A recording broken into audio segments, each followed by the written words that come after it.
Don't just watch in the dark. Click subscribe, like, and join now. Before we begin, tell me, where are you listening from and what time is it there? The secret without a name. The cold was biting, and the silence of Anchorage's streets at 2 a.m. felt unnatural. Amelia Mitchell pulled her coat tighter around herself as she hurried down a dimly lit sidewalk. The snow crunched under her boots, each step echoing in the stillness like an unwelcome intrusion. She shouldn't have been out here this late, but something about the call from Sophia Miller had made her stomach churn, a desperate voice pleading for help before the line went dead. Amelia's breath came out in visible puffs, quickening with every second that passed. Her gloved hands tightened around the strap of her bag as she turned onto Sophia's street. It was eerily empty, the kind of emptiness that didn't feel right even for a place buried deep in winter. Streetlights flickered above, casting long shadows on the snow-covered ground. The houses here were mostly dark, their windows staring blankly into the night, except for one, a faint light glowed behind closed curtains at the end of the block. That must be it, she thought, her heart pounding harder now. Sophia lived alone, always insisting she liked the quiet solitude of Anchorage winters. But tonight, there was no answer when Amelia knocked on the door. She tried again, louder this time, her knuckles rapping against the wood with urgency. "Sophia? Are you there?"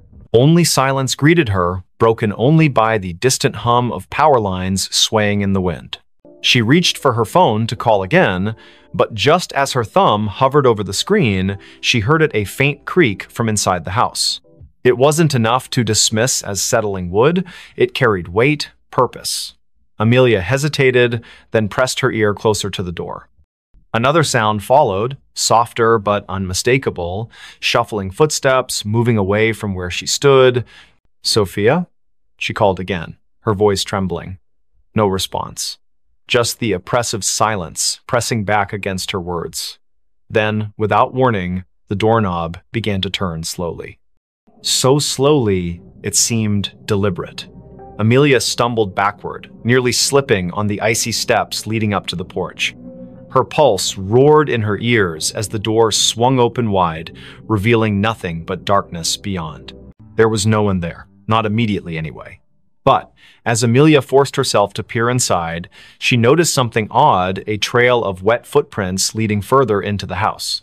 They weren't hers. They couldn't be. She hadn't stepped inside yet.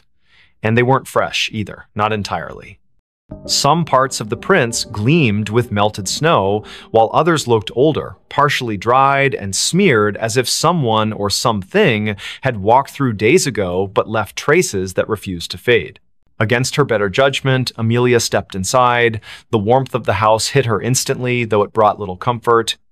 Something about the air felt wrong, stale, heavy, as if it hadn't circulated properly in weeks.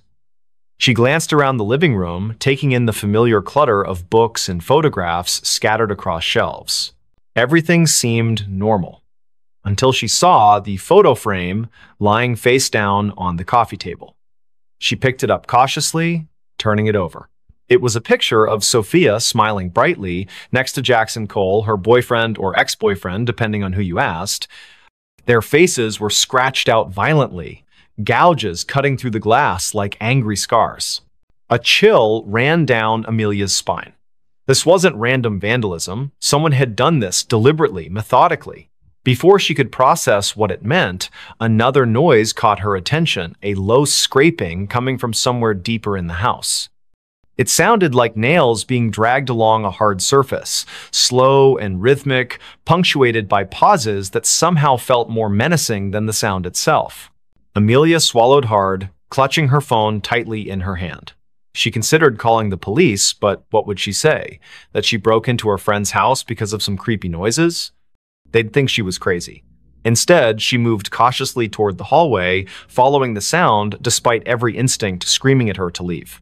The hallway was narrow, lined with family portraits that seemed to watch her as she passed. Each frame held a face frozen in time, eyes staring ahead as if waiting for something. At the far end, a door stood slightly ajar, light spilling out from within. The scraping grew louder, closer, and Amelia realized it was coming from behind that door. Her palms were slick with sweat beneath her gloves as she pushed it open just enough to peek inside. What she saw stopped her dead in her tracks. The room was small, cluttered with boxes stacked haphazardly against the walls. In the center sat a chair, and on the chair was Sophia, or at least what remained of her. Her body slumped forward unnaturally, head hanging limp as if her neck couldn't support its weight anymore. Blood pooled beneath the chair, dark and congealed, staining the hardwood floor.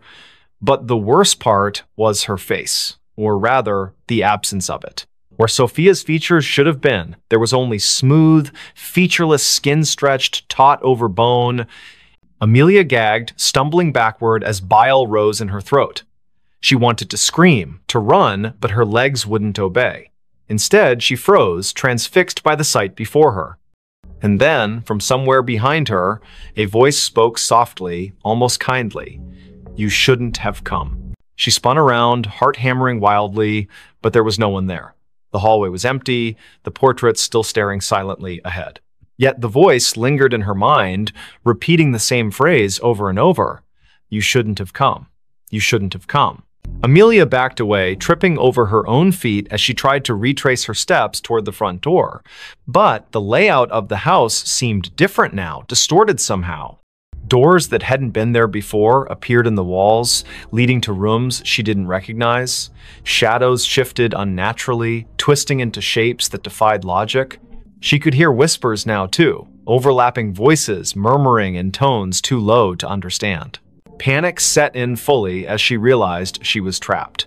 Every step she took led her deeper into the labyrinthine nightmare of Sophia's home. The air grew colder with each passing moment, frost creeping up the walls and forming intricate patterns on the ceiling. And always, the whispers followed her, growing louder and more insistent. Finally, she found herself in a room she didn't remember entering. It was larger than any other space in the house, impossibly so, with walls made entirely of mirrors. Each reflection showed a version of herself, but none of them matched the person standing in the center of the room. Some looked older, gaunt, and hollow-eyed. Others appeared younger, innocent, and terrified. One reflection wasn't even human. It was a twisted, monstrous figure with elongated limbs and a mouth full of jagged teeth. Before she could react, the reflections began to move independently, stepping out of the mirrors and surrounding her. Their movements were jerky, unnatural, and they all spoke in unison, their voices blending into a single cacophony. "You know the secret," they hissed. "You've always known." Amelia shook her head frantically, tears streaming down her face. "I don't know anything," she screamed. But the figures only drew closer, their cold breath brushing against her skin. One of them reached out, its fingers brushing her cheek, and suddenly memories flooded her mind, memories that weren't hers. Images of Sophia, of Jackson, of secrets whispered in the dark, of a nameless thing lurking just beyond the edge of perception, waiting patiently for someone foolish enough to stumble upon it. And then everything went black. When Amelia woke, she was outside again, lying in the snow. The house was gone, replaced by an empty lot surrounded by trees. Her phone buzzed in her pocket, and she fumbled to retrieve it, hoping desperately for some explanation. There was a text message from an unknown number containing only 3 words: "Tell no one." She stared at the screen, her hands shaking uncontrollably. Somewhere in the distance, she heard laughter soft, childlike, and utterly devoid of joy. Bell Witch haunted our house. It was a quiet evening in the small town of Adams, Tennessee, where the air carried the faint scent of pine and damp earth. The clock struck 8:45 p.m. as the Johnson family Mark, his wife Emily, and their 2 children, Jake aged 12, and Lily, who was 8, sat together in their living room. The house, an old Victorian-style building with creaky wooden floors and high ceilings, had been in Mark's family for generations. Its walls whispered secrets of the past, but none more chilling than what would soon unfold within its ancient halls. The night began innocently enough. Mark read aloud from a book while Emily knitted by the fireplace, her needles clicking softly against the backdrop of crackling flames.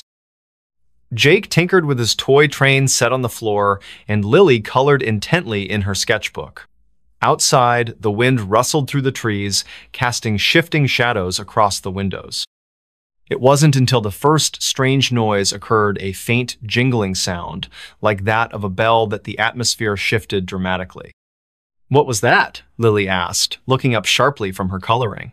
Her wide eyes darted toward the corner of the room, though nothing appeared out of place. "It's probably just the wind," Mark replied, forcing a reassuring smile despite the unease creeping into his voice. But the jingling continued, growing louder and more persistent.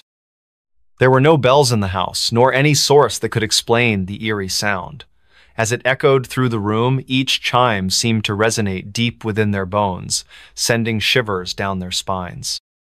Emily dropped her knitting, rising quickly to investigate. She moved cautiously toward the window, peering outside into the darkness. Beyond the yard stretched a dense forest, its towering trees swaying gently in the breeze. At first glance, nothing seemed amiss. Yet, when she turned back to address the family, her words caught in her throat. Hovering just above the mantel of the fireplace was the unmistakable outline of a spectral figure, a woman cloaked in white, her face obscured by long, flowing hair. "Get away from me," Emily shouted, her voice trembling as panic surged through her body. The apparition vanished instantly, leaving behind only the lingering chill of its presence. But the jingling persisted, now accompanied by other unsettling sounds: footsteps pacing overhead, doors creaking open and shut, and whispers that filled the air like phantom voices. That night, sleep eluded the Johnsons. Huddled together in the master bedroom, they listened helplessly as the haunting grew increasingly aggressive. Objects moved on their own accord, drawers opening and slamming shut seemingly without cause. The bed shook violently beneath them, though no earthquake or storm accounted for the disturbance.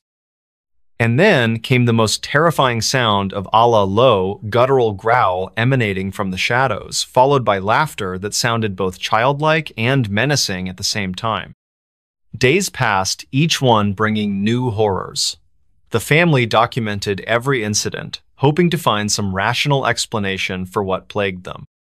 They consulted local historians, learning about the infamous Bell Witch legend, a malevolent spirit said to have tormented the Bell family in the early 19th century before vanishing into folklore. Some claimed the witch still roamed the countryside, seeking vengeance against those who dared disturb her resting place. Others dismissed the stories as mere superstition.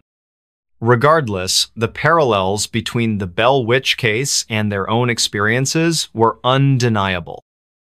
Desperate for answers, the Johnsons reached out to paranormal investigators, inviting them into their home to conduct a thorough examination.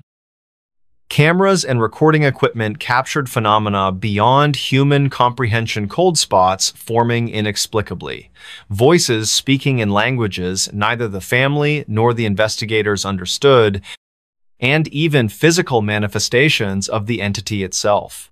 One particularly harrowing moment occurred during a seance when the table levitated briefly before crashing to the ground, splintering into pieces.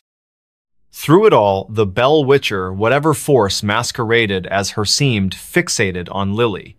She became the target of its wrath, experiencing nightmares so vivid they left her screaming awake in terror. During one such episode, Lily described seeing a pair of glowing red eyes staring at her from the darkness, accompanied by the sensation of icy fingers brushing against her skin. When she awoke, her blanket bore scratch marks identical to those of clawed hands. As weeks turned into months, the family's lives unraveled further. Mark lost his job due to frequent absences caused by the disturbances, and Emily withdrew into herself, consumed by grief and exhaustion. Jake began acting out, lashing out at his parents and sister in frustration. Only Lily remained eerily calm, often speaking of the lady as if she were an old friend rather than a terrifying specter. This unnerved the others even more, raising questions about whether Lily possessed some form of connection to the entity. Eventually, the strain became unbearable. With nowhere else to turn, the Johnsons sought refuge in a nearby motel, abandoning their ancestral home to the mercy of the Bell Witch. For a time, peace returned to their lives. They relocated to another state, starting anew under assumed names, determined to leave the nightmare behind. Yet, every now and then, during quiet nights when the world seemed most still, Mark found himself glancing nervously over his shoulder, searching for signs of movement among the shadows. Years later, the Johnsons rarely spoke of their ordeal. Though grateful for their escape, they couldn't shake the feeling that the Bell Witch hadn't truly let go. Somewhere, deep within the woods surrounding Adams, Tennessee, her vengeful spirit lingered watching, waiting, ready to claim her next victim. The whisper that never opened. It was 3 in the morning when Lucas Bennett first heard the sound. A faint whisper carried by the icy wind that swept through the narrow streets of Los Angeles. The city was unusually quiet for a place that never slept, its usual hum of life replaced by an unsettling stillness. Frost clung to the palm trees lining the sidewalks, their leaves glistening under the dim streetlights. Lucas had been walking home from his late shift at the diner when he noticed it, the whispering that seemed to follow him wherever he went. He pulled his jacket tighter around himself, trying to shake off the chill that wasn't entirely from the cold. The whisper grew louder as he passed an alleyway between 2 old brick buildings. It sounded like words, but nothing coherent, just fragments of syllables that danced at the edge of understanding. His pace quickened, boots crunching against the frost-covered pavement. He told himself it was just the wind playing tricks on him. But deep down, he knew better. Olivia Turner lived in apartment 3B of the building where Lucas rented his studio. She had moved in 6 months ago, and they had exchanged polite greetings in the hallway occasionally. But tonight, when Lucas finally reached his floor, he found her standing outside her door, her face pale and drawn. Her hands trembled as she fumbled with her keys, dropping them twice before managing to unlock the door. Something about her demeanor made Lucas pause. "Everything okay?" he asked, his voice softer than intended. Olivia glanced at him, her eyes wide with something he couldn't quite place. Fear? Exhaustion? Both? She hesitated before answering, I keep hearing things." Her voice cracked slightly. Voices. Whispers. I thought maybe it was just my imagination. She trailed off, looking past him into the dark hallway.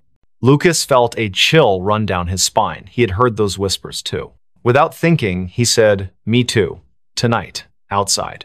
Olivia's expression shifted from fear to something closer to relief, though her hands still shook. "Come in," she said quietly, stepping aside.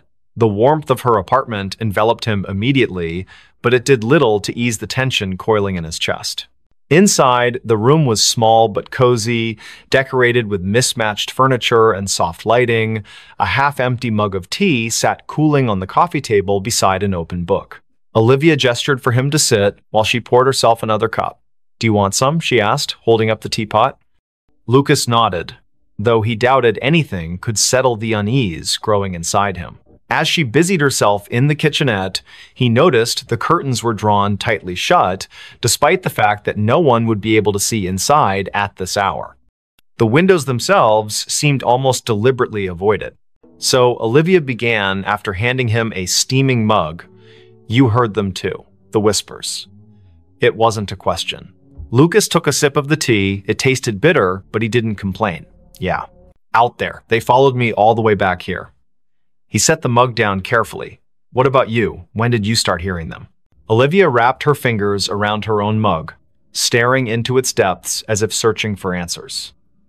"A week ago. At first, I thought it was just stress or lack of sleep. You know how it is, working long hours, trying to make ends meet. But then it got worse." She looked up at him, her gaze piercing. "They started coming closer, louder. Like they were right behind me, even when I was alone in my apartment." Lucas swallowed hard. "Did you tell anyone? Call someone?" Olivia shook her head. "Who would believe me? My friends think I'm overreacting. My landlord thinks I'm making excuses to get out of paying rent next month." She let out a humorless laugh. "And honestly, who can blame them? If I hadn't heard it myself tonight, I might not have believed me either." The silence that followed was heavy, broken only by the distant hum of traffic far below. Lucas glanced toward the window, where shadows flickered faintly against the drawn curtains. Was it his imagination, or did the air feel colder now? He turned back to Olivia. There has to be an explanation. Maybe it's some kind of electrical interference or, I don't know, plumbing noise? Even as he said it, the words sounded hollow. Neither of them believed it. Olivia leaned forward, lowering her voice. There's something else. Last night, I saw someone or something standing outside my window. Just a figure, barely visible through the frost. It didn't move, just stood there, watching. Her breath hitched. When I went to check, there was no one there. No footprints, nothing. But the feeling, it stayed with me. Like I wasn't alone anymore. Lucas felt a knot tighten in his stomach. He wanted to dismiss her story as paranoia, but the memory of the whispers he'd heard earlier lingered vividly in his mind. Have you tried leaving? Going somewhere else for a few days? She shook her head again. I can't afford to leave. And besides, she hesitated, glancing toward the window once more. It feels like it's following me. Wherever I go, whatever I do, it's always there, waiting. The weight of her words settled over them like a suffocating blanket. Lucas finished his tea, setting the empty mug aside. We should figure this out together. He said finally, whatever it is, if it's real, we'll find a way to stop it. Olivia gave him a small, grateful smile, but her eyes remained haunted. Over the next hour, they talked about everything they could remember. The timing of the whispers, any patterns or triggers, whether they had noticed anything unusual in their daily routines. The conversation helped distract them temporarily, but neither could shake the sense that they were being watched. Every creak of the building, every gust of wind outside, sent jolts of adrenaline coursing through their veins. Eventually, Lucas realized he needed to get back to his own apartment. Reluctantly, he stood, thanking Olivia for the tea. She walked him to the door, her hand lingering on the doorknob. Be careful, she whispered, and if you hear anything again, don't go looking for it. He nodded, forcing a reassuring smile he didn't feel. You too. Lock your door tight. With that, he stepped out into the hallway, closing the door softly behind him. For a moment, he stood there, listening. The whispers weren't audible now, but the oppressive silence felt just as menacing. Back in his studio, Lucas locked his door and double-checked the windows.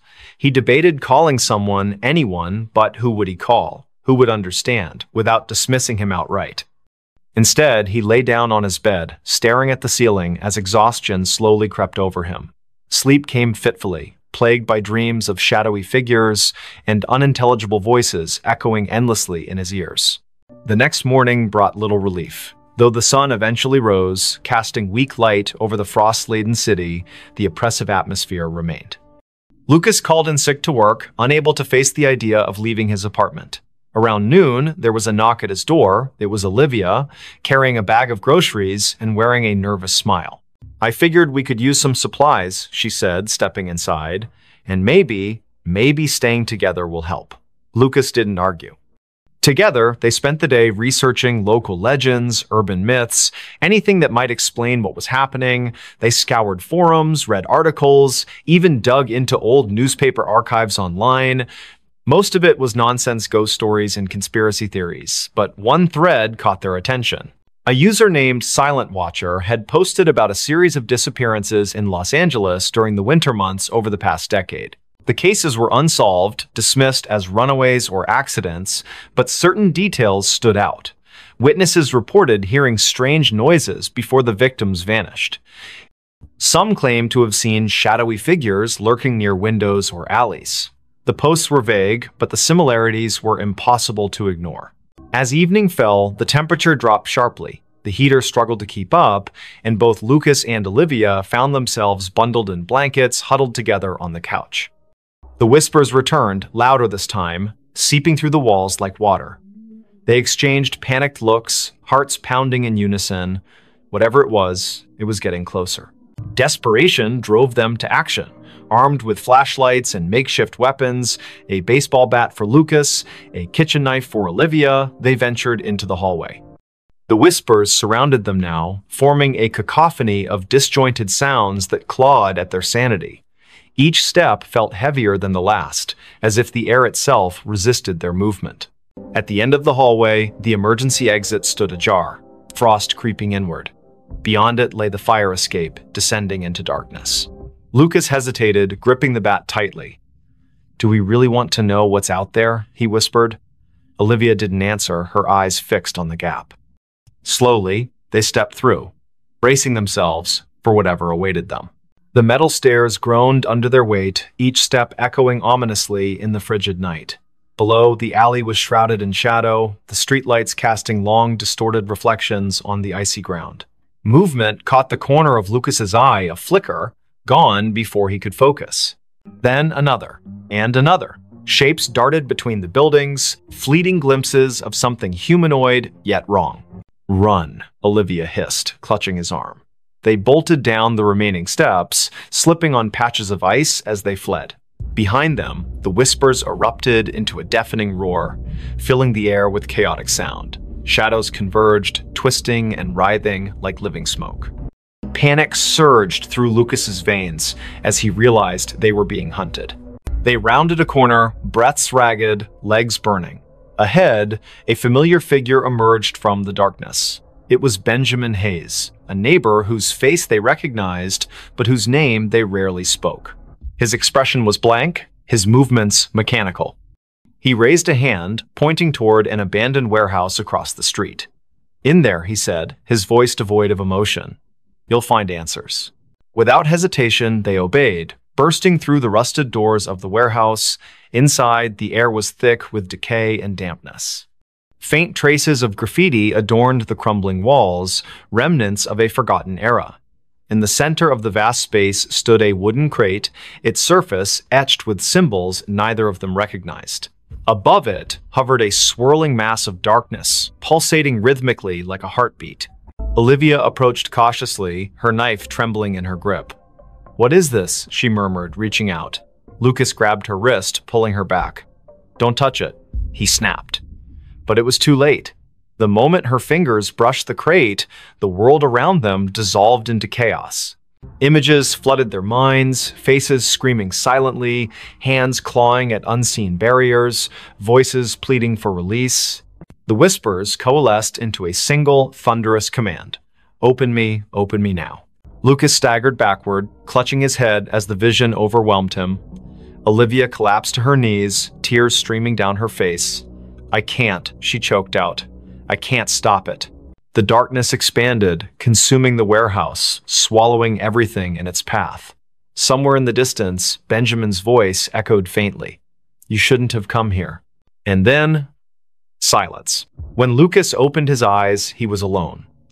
The warehouse was gone, replaced by an endless void. Whispers surrounded him, louder than ever, pressing against his skull until he thought it might burst. He screamed, but no sound escaped. The last thing he saw before the darkness claimed him completely was the crate, floating impossibly in the emptiness, its lid inching open. Somewhere in Los Angeles, the sun rose again, frost melted from the trees, and life resumed its usual pace. But in apartment 3B, the curtains remained drawn and the whispers continued, waiting for their next listener. La Llorona drowned my sister. It was a humid summer evening in the small town of Rio Vista, where the air hung heavy with the scent of rain-soaked earth and blooming jasmine. The clock read 9:30 p.m. as Emily Carter sat on her porch, fanning herself against the sticky warmth that refused to dissipate even after sunset. Her younger sister, Lily, played nearby with a group of neighborhood children, their laughter echoing through the quiet streets lined with towering oak trees. Unbeknownst to them, the tranquility of this moment would soon shatter into chaos. The Carters lived in a modest house near the banks of the Rio Vista River, a winding waterway that had been both a source of life and legend for generations. Tales of La Llorona, the weeping woman said to haunt riversides searching for her lost children, were whispered among locals, though most dismissed them as mere folklore. Emily, however, had always felt an inexplicable unease whenever she heard those stories. That night, her instincts screamed louder than ever before.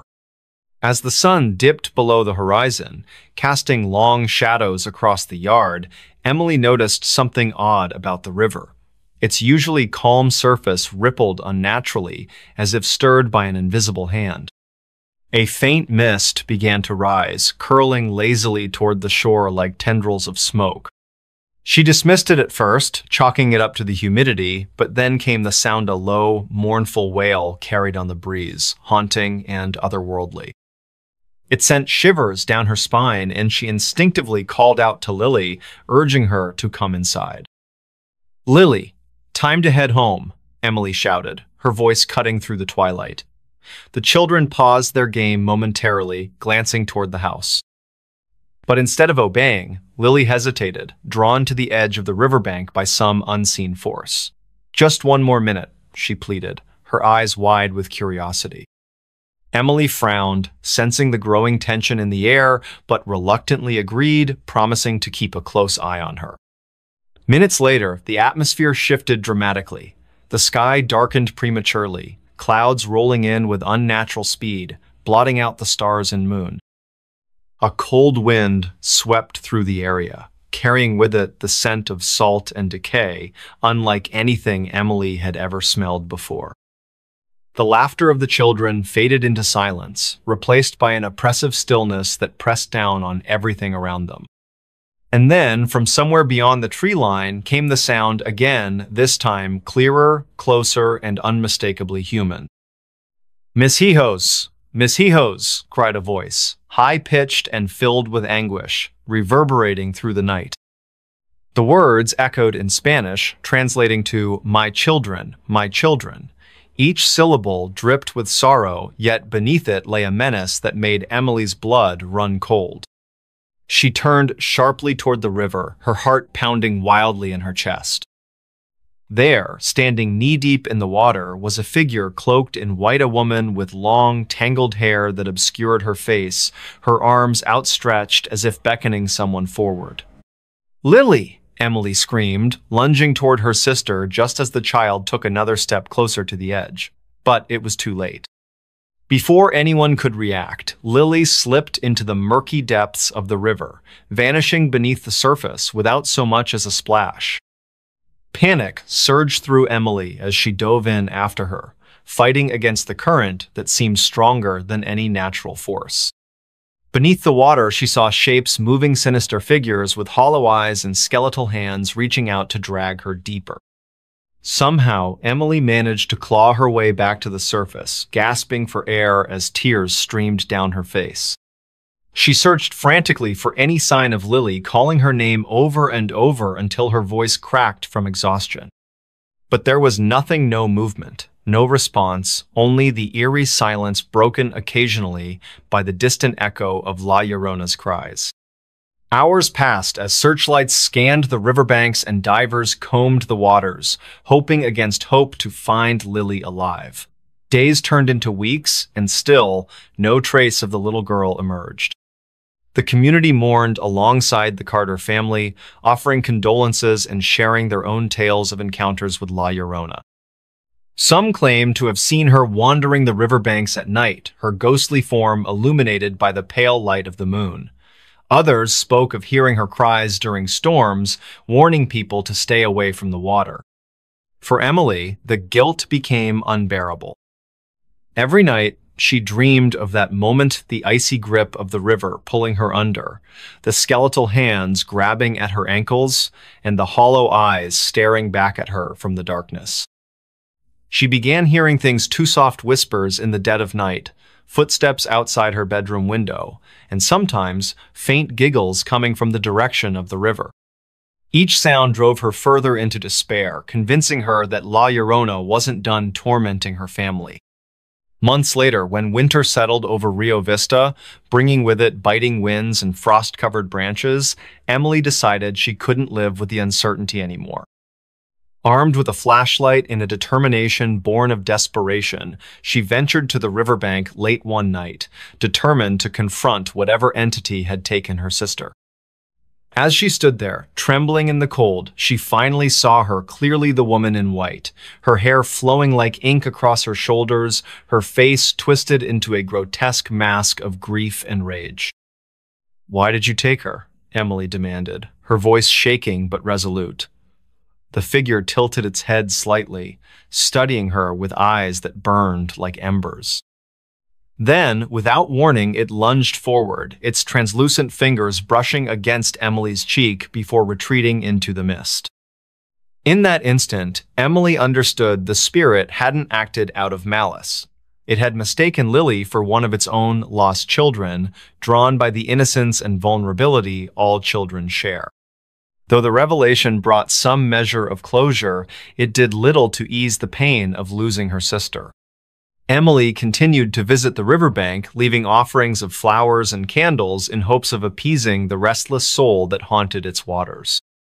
Over time, the sightings of La Llorona diminished, as if the spirit had found peace or perhaps simply moved on to another place where unsuspecting victims wandered too close to the edge. Even now, years later, Emily carries the memory of that night with her wherever she goes. Every now and then, during quiet nights when the world seems most still, she hears the faintest whisper of a child's laugh or feels the chill of unseen breath against her neck. And though she tells herself repeatedly that it's over, deep down, she can't help but wonder if La Llorona is still out there watching, waiting, searching for her next child to claim. Don't just watch in the dark. Click subscribe, like, and join now. Before we begin, tell me, where are you listening from and what time is it there? The customer who never left the store. The cicadas were louder than usual that summer night in Charleston, their rhythmic buzzing weaving through the thick humidity that clung to every surface. Lucas Allen stood behind the counter of his small convenience store on King Street, absently wiping down the already spotless glass display case. The neon open sign flickered slightly in the window, casting an uneven glow across the rows of snacks and beverages lining the aisles. It was nearly midnight, and the usual Friday crowd had already come and gone, leaving only the persistent hum of the refrigerators and the distant sound of traffic from the historic district. Lucas checked his phone for what felt like the 100th time that evening. No new messages, just another quiet night in a city that never truly slept. He sighed and glanced at the security camera monitors mounted above the cigarette rack. Each screen showed a different angle of the store's interior, all empty except for his own reflection in the convex lenses. Something about tonight felt different though, like the air itself was heavier than normal. His eyes lingered on the darkest corners of the footage before moving back to the register. The bell above the door jingled softly, making Lucas look up with automatic politeness. A woman stepped inside, her presence immediately altering the atmosphere of the shop. She wore a long coat that seemed inappropriate for the sweltering July heat, its dark fabric hanging loosely around her thin frame. Her face was partially obscured by stringy blonde hair that caught the fluorescent light in strange ways, as if it didn't quite belong there. Lucas noticed how her shoes made no sound against the tiled floor. "Can I help you find something?" he asked, his voice carrying just a touch of professional warmth. The woman didn't respond right away. Instead, she moved slowly toward the back of the store, her head tilted at an unnatural angle as she examined the shelves. Lucas watched her reflection in the glass refrigerator doors. Something about her movements seemed off, almost mechanical. Charlotte Robinson pushed her cart down aisle 3, debating between chips and pretzels. She paused when she realized the woman in the dark coat hadn't moved from where she'd been standing for the past 10 minutes. The stranger was now facing the wall, one hand resting on the metal shelving unit. Charlotte cleared her throat softly as she passed, but the woman didn't acknowledge her presence. There was something unsettling about the way her fingers curled around the edge of the shelf, knuckles white against the dull metal. Lucas finished counting the drawer for the 3rd time, the numbers blurring together in his mind. The woman still hadn't approached the register. He could see her in his peripheral vision, standing in the same spot near the snack aisle. Occasionally, he'd hear the soft rustle of her coat, though he couldn't be sure if she was actually moving anything from the shelves. The store's lights seemed dimmer than usual, casting long shadows across the floor. When he looked directly at her, she appeared perfectly normal, just another customer browsing late at night. But whenever his attention shifted elsewhere, he could feel her watching him. Amelia Mitchell entered the store 20 minutes later, her nurse's scrubs still damp from walking through the humid night air. She needed headache medicine after her double shift at Roper Street Francis Hospital. The first thing she noticed was the temperature. It felt several degrees colder inside than it should have been. Then she saw the woman in the dark coat standing near the beverage coolers. Something about her posture seemed wrong, like she was leaning into the glass without actually touching it. Amelia grabbed her medicine quickly, avoiding eye contact as she approached the register. The transaction took longer than necessary. Lucas kept glancing at the security monitors, noting how the woman's position never changed despite the passage of time. On the cameras, she appeared as a dark smudge against the bright colors of the snack aisle, her features indistinct even in high definition. When he finally looked up from the register, Amelia was already gone, leaving behind only the faint scent of hospital-grade soap. The cicadas outside seemed louder now, their song almost frantic against the glass windows. Charlotte decided she needed to leave. The woman had started humming softly, a tune that sent shivers down her spine, though she couldn't place why. As she approached the register, she noticed something peculiar. The floor tiles beneath the woman's feet looked newer than the rest, as if they'd been recently replaced. The grout lines were cleaner, the pattern slightly misaligned with the surrounding area. Lucas rang up her purchase without speaking, his hands trembling slightly as he handled the cash. Neither of them acknowledged the figure still standing silently among the snacks. The clock ticked past midnight. Lucas began his closing routine, straightening displays and checking expiration dates. The woman remained in her spot, seemingly unaware of the store's operating hours. When he finally mustered the courage to approach her, she turned toward him with a smile that didn't reach her eyes. "I'll be leaving soon," she said, her voice carrying an odd echo despite the carpeted floor. Lucas nodded and returned to the register, though his heart pounded in his chest. Something about her statement felt more like a warning than an assurance. Amelia couldn't shake the feeling that she'd seen the woman before. During her walk home, fragments of memory surfaced. A patient years ago who had died in room 312, her body found cold and alone after the night staff failed to check on her. The details matched too perfectly. The dark coat, the stringy blonde hair, the way she stood so still, it was easy to forget she was there. Amelia quickened her pace, the streetlights casting long shadows that seemed to stretch toward her from every direction. Back at the store, Lucas prepared to lock up. The woman was still there, now examining the lottery tickets with unnatural focus. Her reflection in the glass case showed details that shouldn't have been possible, her eyes too large, her mouth moving, though no sound emerged. When Lucas announced the store was closing, she simply nodded and walked toward the back exit. The security cameras captured her movements perfectly until she reached the threshold, then suddenly she vanished from all screens simultaneously. Charlotte lay awake in her apartment on Queen Street, unable to stop thinking about the encounter. The humming had lodged itself in her mind, repeating endlessly like a broken record. She pulled out her phone and searched recent news articles, finding nothing unusual about the convenience store or its employees. Yet when she scrolled through the business's social media page, she noticed something strange. In every photo taken inside the shop, the same dark figure appeared in the background, always partially obscured, but unmistakably present. Lucas locked the front door and set the alarm, his hands shaking as he worked. The back exit showed no signs of forced entry or recent use. The woman's absence felt heavier than her presence had been. As he walked to his car, he couldn't shake the sensation of being watched. The parking lot lights buzzed faintly overhead, attracting clouds of insects that cast dancing shadows across the asphalt. When he glanced back at the store windows, he saw her standing exactly where he'd left her, staring out with an expression he couldn't read. Amelia called in sick the next day, unable to face the memories flooding back with each passing hour. She researched the store's history, discovering it had been built on the site of an old boarding house that burned down decades ago. Records mentioned a woman who had disappeared during the fire, her body never found among the charred remains.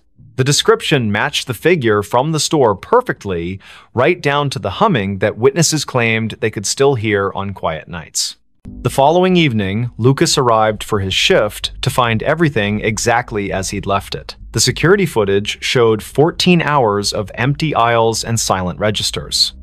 Yet, when he reviewed the previous night's recording, there she was again, appearing in the snack aisle as if she'd never left, moving with purpose toward the back of the store. The timestamp confirmed she'd been there the entire time, invisible to everyone except through the unblinking eyes of the cameras. Charlotte couldn't stay away.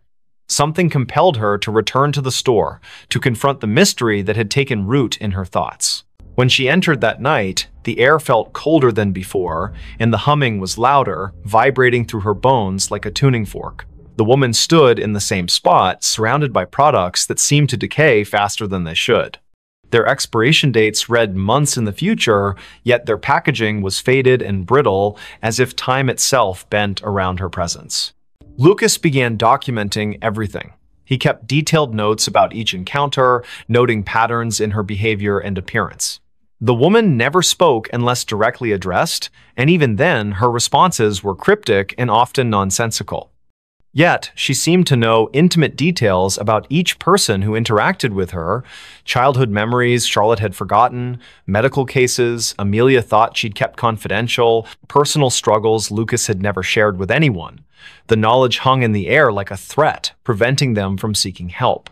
The city continued its usual rhythm around them, oblivious to the supernatural phenomenon unfolding on King Street. Tourists snapped photos of the historic district, capturing streaks of darkness in their pictures that they dismissed as lens flares. Locals complained about power fluctuations in the area, their clocks running minutes fast or slow without explanation. The cicadas grew louder with each passing night, their song taking on an almost musical quality that matched the woman's haunting melody. Amelia discovered other victims during her research, people who had encountered similar figures in different locations throughout Charleston's history. Each story followed the same pattern. A mysterious woman appearing in places of commerce, lingering beyond reason, collecting pieces of people's lives until they became trapped in her orbit. Some claimed she was searching for something specific, others believed she fed on human connection. All agreed that once she marked you, there was no escaping her influence. Lucas found himself changing. His reflection in the store windows seemed less substantial, his features fading slightly each day. Customers commented on how tired he looked, though he slept better than he had in years. The security cameras captured moments when he wasn't entirely present, his form flickering like static between frames. The woman watched these transformations with apparent satisfaction, her humming growing more complex, as if composing a symphony only she could hear. Charlotte's friends noticed her withdrawal from social activities. She spent hours sitting in her apartment, staring at the convenience store's security feed she'd hacked into. The woman's movements created patterns that resembled ancient symbols when traced over time. Mathematical equations formed in the spaces between appearances, suggesting a logic behind the madness. Yet each revelation came at a cost, fragments of Charlotte's personality chipped away, replaced by an understanding she couldn't articulate. The temperature in the store dropped steadily, creating condensation on the windows that spelled out words when viewed from certain angles. "Help me" appeared repeatedly, though none of them could determine if it was a plea or a command. The refrigeration units malfunctioned constantly, their contents freezing solid regardless of settings. Products aged rapidly on the shelves, some turning to dust within hours of stocking. Time itself seemed to warp around the woman, bending reality to accommodate her presence. Amelia's dreams became vivid and disturbing. She found herself wandering through endless aisles of forgotten stores, each one containing the same dark figure waiting patiently. The humming followed her into consciousness, becoming a constant companion that drowned out other sounds. Her colleagues at the hospital remarked on her improved intuition regarding patient care, though they couldn't explain how she knew things she shouldn't. The line between her world and the woman's realm blurred until she couldn't tell which side she belonged to. Lucas attempted to break the cycle by staying away from the store. For 3 days, he avoided King Street entirely, hoping distance would sever the connection. Instead, the woman's influence grew stronger. She appeared in his apartment mirror, reflected in puddles during rainstorms, visible in the steam rising from his morning coffee. The humming never ceased, matching his heartbeat until he couldn't distinguish between internal and external sounds. His attempts to warn others fell on deaf ears, their faces blank as if seeing through him. Charlotte documented everything obsessively, filling notebooks with observations and calculations. The patterns revealed themselves gradually, forming a complex web of connections between victims across generations. Each person had experienced loss or isolation significant enough to create a void the woman could fill. They had sought comfort in material possessions, believing wealth or convenience could replace human connection. The realization hit her like a physical blow. They were all customers who had never truly left the store, trapped by their own desires. The final confrontation occurred on the hottest night of the summer. The cicadas screamed in harmony with the humming, their combined song shaking the glass in the store's windows. Lucas, Charlotte, and Amelia found themselves drawn back to the convenience store despite their efforts to resist. The woman waited for them in aisle 3, her dark coat billowing as if caught in a wind that didn't exist. Her smile revealed too many teeth, each one gleaming like polished stone. "You've learned," she said, her voice resonating through the empty store. But learning isn't enough. The floor tiles beneath them shifted, revealing the foundation of the old boarding house. Charred wood and ash filled the space where modern construction should have been. The security cameras captured everything perfectly, broadcasting their final moments to empty monitors throughout the building. One by one, they stepped forward, unable to resist the pull any longer. The store remained open for business the next day. New employees arrived, unaware of the previous staff. Customers browsed the aisles, selecting items they didn't need but couldn't refuse. In the security footage, dark figures moved among the shelves, their forms becoming clearer with each passing night. The humming continued, growing louder with each new victim drawn into its melody. And in aisle 3, the woman waited patiently, collecting souls who had forgotten what it meant to truly leave. Wendigo's screams echo in the woods. It was late in the evening, around 9:15 p.m., when the first scream echoed through the dense pine forest surrounding Lake Hollow, a small community nestled deep within the northern woods of Wisconsin. The air was cold and still, with a biting frost that clung to every breath exhaled. Inside their cozy cabin on the edge of the lake, the Anderson family, Mark, his wife Emily, and their 2 children, 10-year-old Jake and 7-year-old Lily, were settling down for the night after a long day of hiking and fishing. The fire crackled softly in the hearth, casting flickering shadows across the walls, while the soft hum of crickets filled the silence outside. Jake sat cross-legged on the floor, engrossed in a book about Native American folklore, his eyes wide with fascination as he read aloud to his younger sister.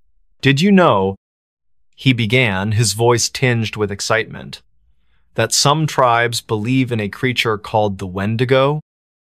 It's supposed to be this monstrous being that lives in the woods and feeds on people who wander too far from home." Lily giggled nervously, pulling her blanket tighter around her shoulders. "That's silly," she said, trying to mask her unease. "There's no such thing as monsters." Mark and Emily exchanged glances, amused by their children's banter, but little did they know how wrong Lily would soon prove to be. As the family prepared for bed, the atmosphere shifted subtly. A sudden gust of wind rattled the windows, sending a chill through the room that seemed to linger longer than it should have. Emily paused mid-step, her hand resting on the doorknob leading to the porch. "Did you hear that?" she asked, turning toward Mark. He frowned, straining his ears to listen. At first, there was nothing but the usual sounds of the forest at night, the rustling leaves, the distant hoot of an owl. But then, faintly, almost imperceptibly, came a sound that made the hair on the back of their necks stand up, a low, guttural growl, followed by what could only be described as a blood-curdling scream. The family froze, staring at one another in stunned silence. "What was that?" Lily whispered, clutching her mother's leg tightly. Mark grabbed a flashlight from the counter and stepped cautiously toward the window, peering into the darkness beyond. The forest appeared eerily still, its towering trees standing like silent sentinels guarding secrets unknown. Yet, despite the apparent calm, something felt off wrong even. The air seemed heavier, charged with an energy that prickled against their skin. "I'm going outside to check," Mark announced firmly, his voice steady but masking the anxiety bubbling beneath the surface. "Stay here with the kids," he instructed Emily, handing her the flashlight before grabbing a sturdy wooden bat leaning against the wall. Reluctantly, he opened the door, stepping onto the porch where the cool night air wrapped around him like a shroud. The screams had stopped, replaced by an unsettling quiet that pressed against his eardrums. Shining the flashlight beam into the distance, he scanned the perimeter, searching for any sign of movement. At first, nothing stirred. Then, without warning, a pair of glowing yellow eyes emerged from the shadows, reflecting the light like twin lanterns in the dark. Mark stumbled backward, nearly dropping the bat as sheer terror gripped his body. Whatever stood before him wasn't human, it was impossibly tall, its skeletal frame towering over him, and its skin stretched tautly over protruding bones, giving it a gaunt, emaciated appearance. Its mouth gaped wide, revealing rows of jagged teeth stained crimson, and from its throat issued a chilling roar that reverberated through the forest, shaking the very ground beneath his feet. Emily screamed inside the cabin, waking the children, who now huddled together in fear. "Dad," Jake shouted, tears streaming down his face as he pressed himself against the wall. Through the window, they watched helplessly as Mark fought desperately against the creature, swinging the bat with all his might. Each strike connected with a sickening crunch, yet the Wendigo barely flinched, its movements fluid and predatory as it closed in on him. Inside, Emily grabbed a hunting knife from the drawer, her hands trembling as she prepared to defend her family. "Stay close," she whispered to the children, her voice breaking slightly. Together, they barricaded themselves behind overturned furniture, their hearts pounding wildly in unison. Outside, the battle raged on, the Wendigo's roars mingling with Mark's grunts of exertion. Finally, with one last desperate swing, Mark managed to drive the creature back, allowing him just enough time to retreat inside and slam the door shut. Once safely inside, the family gathered in the center of the living room, breathing heavily as adrenaline coursed through their veins. "We need to leave," Mark declared, his voice firm despite the fear evident in his eyes. Now, grabbing their belongings, they piled into the car parked out front, driving away from the cabin as quickly as possible. Behind them, the Wendigo's screams echoed through the woods, growing louder and more menacing with each passing mile. For hours, they drove aimlessly, seeking refuge in a nearby town. Along the way, strange occurrences plagued their journey, objects moving inexplicably within the car, whispers echoing through the radio speakers, and fleeting glimpses of shadowy figures darting across the road ahead. By dawn, they reached safety, collapsing into motel beds, exhausted but grateful to have survived the night. In the days that followed, the Andersons spoke sparingly of their encounter, choosing instead to focus on rebuilding their lives elsewhere. Yet, every now and then, during quiet nights when the world seems most still, Mark finds himself glancing nervously out the window, searching for signs of movement among the trees. And though he tells himself repeatedly that it's over, deep down, he can't help but wonder if the Wendigo is still out there, watching, waiting, stalking its next prey. Next story. What happened in Black Hollow Woods? Everyone who enters disappears. I've always been drawn to mysteries. Ever since I was a child, I've had this insatiable curiosity about things that couldn't be explained, things that made the hairs on the back of my neck stand up and left me staring out windows late into the night. But nothing could have prepared me for what happened in Black Hollow Woods. It started with my sister, Clara. She wasn't just family, she was my best friend. We shared everything, the secrets we kept from our parents, the dreams we whispered under the covers when we thought no one else was listening. And then she vanished. Just like that. Clara disappeared 3 years ago. One day, she went hiking alone near the edge of Black Hollow Woods. She never came back. There were no signs of struggle, no evidence of foul play, and no body ever found. The authorities treated it as an isolated incident at first, but the more I dug, the more I realized hers wasn't the only disappearance tied to those woods. The locals call them Black Hollow Woods, though they rarely speak of them unless you press hard enough, and even then, their answers are vague, tinged with fear. They say it's cursed. Some claim it's haunted. Others believe it holds something ancient, something older than time itself. Whatever the truth is, one thing is certain: anyone who enters doesn't come out again. Or if they do, they're never quite the same. At first, I tried to convince myself it was all superstition.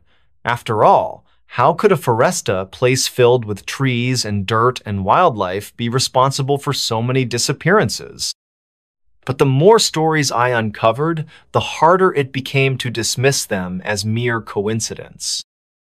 People talked about hearing voices in the woods, seeing lights flicker through the trees at night, or feeling an overwhelming sense of dread that made them turn back before they ventured too far inside. One man told me he saw his missing brother standing among the trees, calling his name. Another woman swore she heard children laughing, not the happy kind, but something twisted, almost malicious. When I asked where these sightings took place, every single person pointed toward the same spot, the heart of Black Hollow Woods. And yet, despite all the warnings, I knew I had to go there. Not because I wanted to solve some grand mystery or become famous for uncovering the truth. No, I needed answers for myself, for Clara, for everyone whose lives had been torn apart by those woods. If it meant risking my own life, so be it. But little did I know, stepping into Black Hollow Woods would change everything. Preparation became my obsession. For months, I studied maps, read accounts online, and scoured forums dedicated to unsolved mysteries. I stocked up on supplies: a flashlight, extra batteries, matches, water purification tablets, and a portable GPS device. My phone wouldn't work once I entered the woods. I'd already learned that much, but I figured the GPS might help keep me oriented. Still, deep down, I felt uneasy. It wasn't just the stories anymore. It was the way people reacted when I mentioned the woods. Their faces would pale, their voices drop to barely audible whispers. "You shouldn't go there," they'd say. "Something's wrong with those woods." On the morning I set out, the air was heavy with anticipation or maybe dread. I parked my car at the edge of the forest, where the asphalt road abruptly ended and the dirt trail began. A rusted sign stood crookedly beside the path, its paint chipped and faded. In bold letters, it read, "Warning, Black Hollow Woods, unsafe for travel." Below that, someone had spray painted a single word in red: "Turn back." I hesitated for a moment, staring at the sign. Was this really such a good idea? Could I trust myself to make it out alive? Then I remembered Clara's face, her smile, the last time I saw her. That memory steeled my resolve. Taking a deep breath, I stepped onto the trail. At first, everything seemed normal. The sun filtered weakly through the canopy above, casting dappled shadows across the ground. Birds chirped in the distance, and the occasional breeze stirred the leaves. But as I pressed deeper into the woods, the atmosphere began to shift. The sounds of nature grew quieter until they stopped altogether. No birdsong, no rustling leaves, not even the faintest whisper of wind. Just silence. A strange sensation crept over mean itch between my shoulder blades, like someone was watching me. I spun around, scanning the trees behind me, but there was nothing. Nothing except the endless rows of trunks stretching endlessly into the distance. Still, I couldn't shake the feeling that I wasn't alone. My GPS started acting up next. At first, it simply lost signal, which I expected. But then the screen glitched, displaying random coordinates that didn't match any known location. Lines appeared where they shouldn't, forming patterns that looked almost deliberate, like symbols or sigils. Frustrated, I turned it off and shoved it into my bag. Time began to warp. I couldn't tell whether hours or minutes had passed. The sun seemed stuck in the sky, refusing to move. Shadows lengthened and shortened unpredictably, casting shapes that didn't belong. Once, I thought I caught sight of movementa figure darting between the trees, but whenever I approached, it vanished without a trace. Then came the whispers. They started softly, almost imperceptibly, carried on a non-existent breeze. At first, I thought it was my imagination playing tricks on me. But as I listened closer, I realized the voices weren't random, they were speaking names. Familiar names. Names of people who had gone missing in Black Hollow Woods. Clara, one voice murmured, low and mournful. My heart froze. I spun around, searching for the source, but there was no one there, just the trees, standing silent and unyielding. The further I went, the stranger the forest became. Trees bent at impossible angles, their branches twisting into grotesque shapes. Vines snaked across the ground, writhing like living creatures. Even the air felt different, thicker, heavier, pressing against my chest with each breath. And still, the whispers followed me, growing louder, more insistent. You shouldn't be here. Turn back while you can. They're waiting. For a brief moment, I considered doing exactly that, but something drove me forward, a compulsion I couldn't explain. Maybe it was guilt, maybe it was hope, or maybe it was something darker, a pull exerted by the woods themselves. Eventually, I reached what I believed to be the center of Black Hollow Woods. The trees thinned slightly here, revealing a clearing bathed in an unnatural light. It wasn't sunlight, it was colder, paler, casting long, distorted shadows that danced erratically across the ground. In the middle of the clearing stood a massive tree, its trunk blackened and cracked, its roots spreading outward like clawed fingers. Carved into its bark were symbols I didn't recognize, glowing faintly with a sickly green hue. As I approached, the whispers grew deafening. Now, they weren't just names, they were memories, fragments of conversations, moments stolen from my mind. I heard Clara's laugh, her voice teasing me about something trivial. I heard my mother crying after learning of Clara's disappearance. I heard myself screaming in terror as the realization hit me. The forest was feeding off my memories. Panic surged within me, but I forced myself to focus. What was this place? Why did it exist? And why did it seem so intent on consuming those who entered? That's when I noticed the figures gathered at the edge of the clearing. At first, I thought they were statues, lifeless, unmoving shapes carved from stone. But as I watched, they shifted, turning their heads ever so slightly to regard me. Faces emerged from the darkness, pale and gaunt, their eyes hollow pits of emptiness. "Welcome home," one of them rasped. Home? What did they mean by that? Before I could ask, the ground beneath me trembled violently. Roots burst forth from the earth, wrapping around my legs, pulling me toward the massive tree. I struggled, kicking and clawing at the soil, but the roots held fast. Panic gave way to desperation as the whispers turned into screams, echoing in my ears until I thought I'd go mad.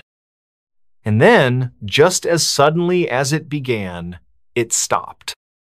The roots released me, retreating back into the ground. The figures in the clearing dissolved into mist, leaving me alone once more. The tree loomed above me, its glowing symbols dimming until they vanished entirely. For a moment, I sat there, trembling, trying to process what had just happened. It was then that I noticed the notebook. Propped against the base of the tree was a small, leather-bound journal. Its pages were yellowed with age, the ink faded, but still legible. Curiosity got the better of me, and I picked it up, flipping through the entries. Each one belonged to someone who had entered Black Hollow Woods before me, people who had written down their experiences, their fears, their final thoughts before disappearing forever. The last entry was unfinished. I don't know what this place is, but it knows me. It knows everything about me. It shows me things I wish I could forget, makes me relive moments I'd rather bury. Is this what happens to everyone who comes here? Do we all end up trapped in our own minds? Beneath the words was a single sentence scrawled in frantic handwriting. If you're reading this, run. Get out while you still can. I dropped the notebook and stumbled backward, my pulse racing. Run? How could I run when I didn't even know where I was anymore? The paths had twisted and turned, leading me in circles until I lost all sense of direction. And now, standing in this eerie clearing, I wondered if escape was even possible. As the days, perhaps hours dragged on, I began to piece together the truth about Black Hollow Woods. It wasn't a physical place, not entirely. Yes, the trees and the ground existed, but the forest itself was something else, a gateway, a prison, a manifestation of whatever dwelled beyond the veil of reality. The whispers, the memories, the figures in the clearing, all of it, was part of the forest's design. It fed on emotions, on fears and regrets, using them to ensnare its victims. Those who entered rarely left, not because they were killed, but because they became part of the woods themselves. Trapped in an endless loop of torment, reliving their worst moments over and over again. But there was more, much more. In the quiet moments, when the whispers subsided and the forest seemed almost peaceful, I began to hear another sound of voice, distinct and clear, speaking directly to me. It wasn't human, not exactly, but it understood my language well enough. It called me by name, promised me answers if I stayed, if I surrendered. "What do you want?" I demanded, though I wasn't sure if it could hear me. "To show you the truth," it replied, its voice resonating in my mind. "To let you see what lies beyond." Beyond what? Beyond the woods? Beyond life itself? The voice didn't answer. Instead, it showed me images, flashes of light and shadow, glimpses of places I couldn't begin to comprehend. Worlds unlike anything I'd ever imagined, populated by beings both beautiful and horrifying. And in the center of it all, a figure watching me, smiling faintly as though it knew something I didn't. Was this real? Or was it merely a trick, a ploy to keep me trapped? I couldn't tell. All I knew was that I had to get out, somehow. Days later, maybe minutes, I emerged from the woods, gasping for air as sunlight blinded me. My clothes were torn, my skin scratched and bruised, but I was alive. More importantly, I was free. Or so I thought. Back in my car, I checked my phone for the first time since entering the woods. To my relief, it worked again, showing full bars and a strong signal. I opened the map app, expecting to see the location of the nearest town. Instead, the screen displayed a message. "You're still here." My blood ran cold. I stared at the phone, then glanced around me. The forest loomed in the rearview mirror, its edges blurring and shifting as though mocking me. Had I truly escaped? Or had the woods followed me out? I haven't slept since. Every night I hear the whispers again, softer now, but persistent. Sometimes I think I see faces in the shadows outside my window, watching me, waiting. And sometimes when I close my eyes, I swear I feel roots curling around my ankles, pulling me back into the darkness. Maybe I'll never leave Black Hollow Woods after all. Bloody Mary answered in my mirror. It was a humid summer night in the small town of Briarwood, where the air felt thick and heavy, pressing down on everything like an invisible weight. The clock struck midnight, and the house on Elm Street stood silent, except for the faint hum of crickets chirping outside.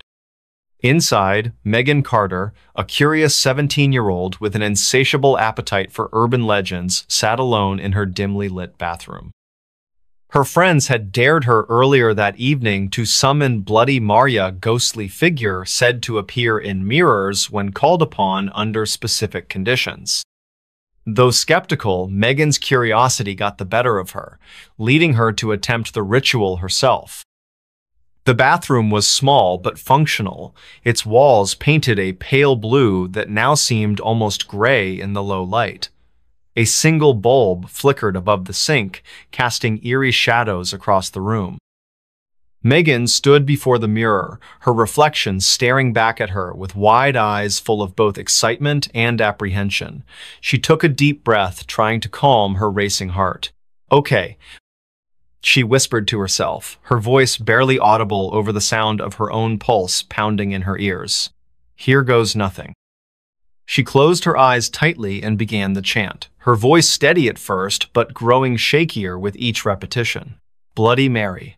Bloody Mary. Bloody Mary."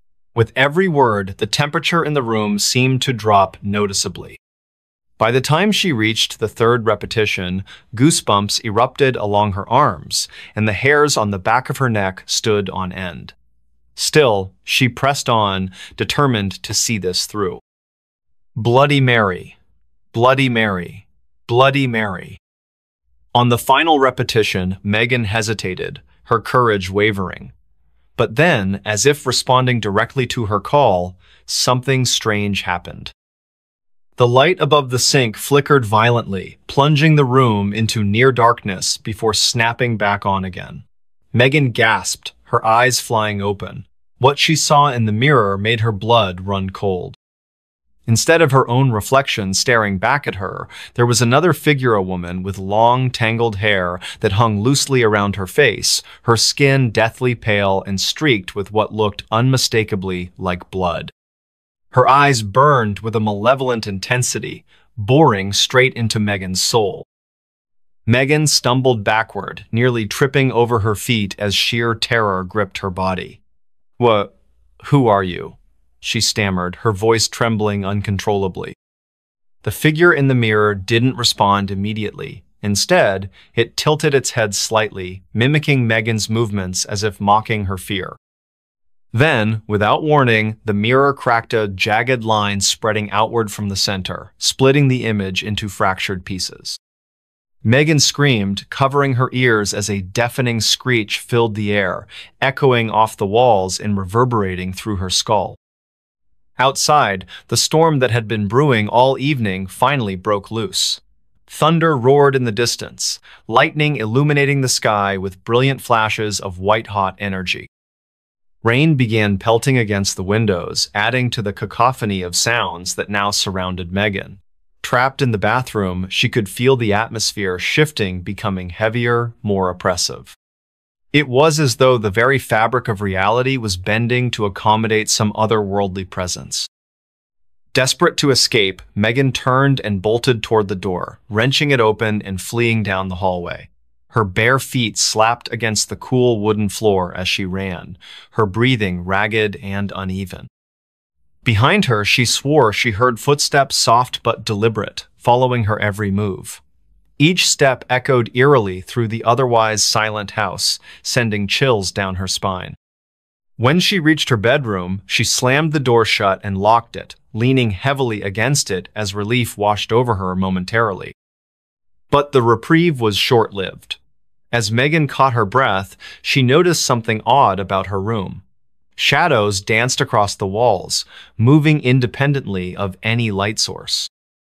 The curtains billowed despite no wind entering through the closed windows.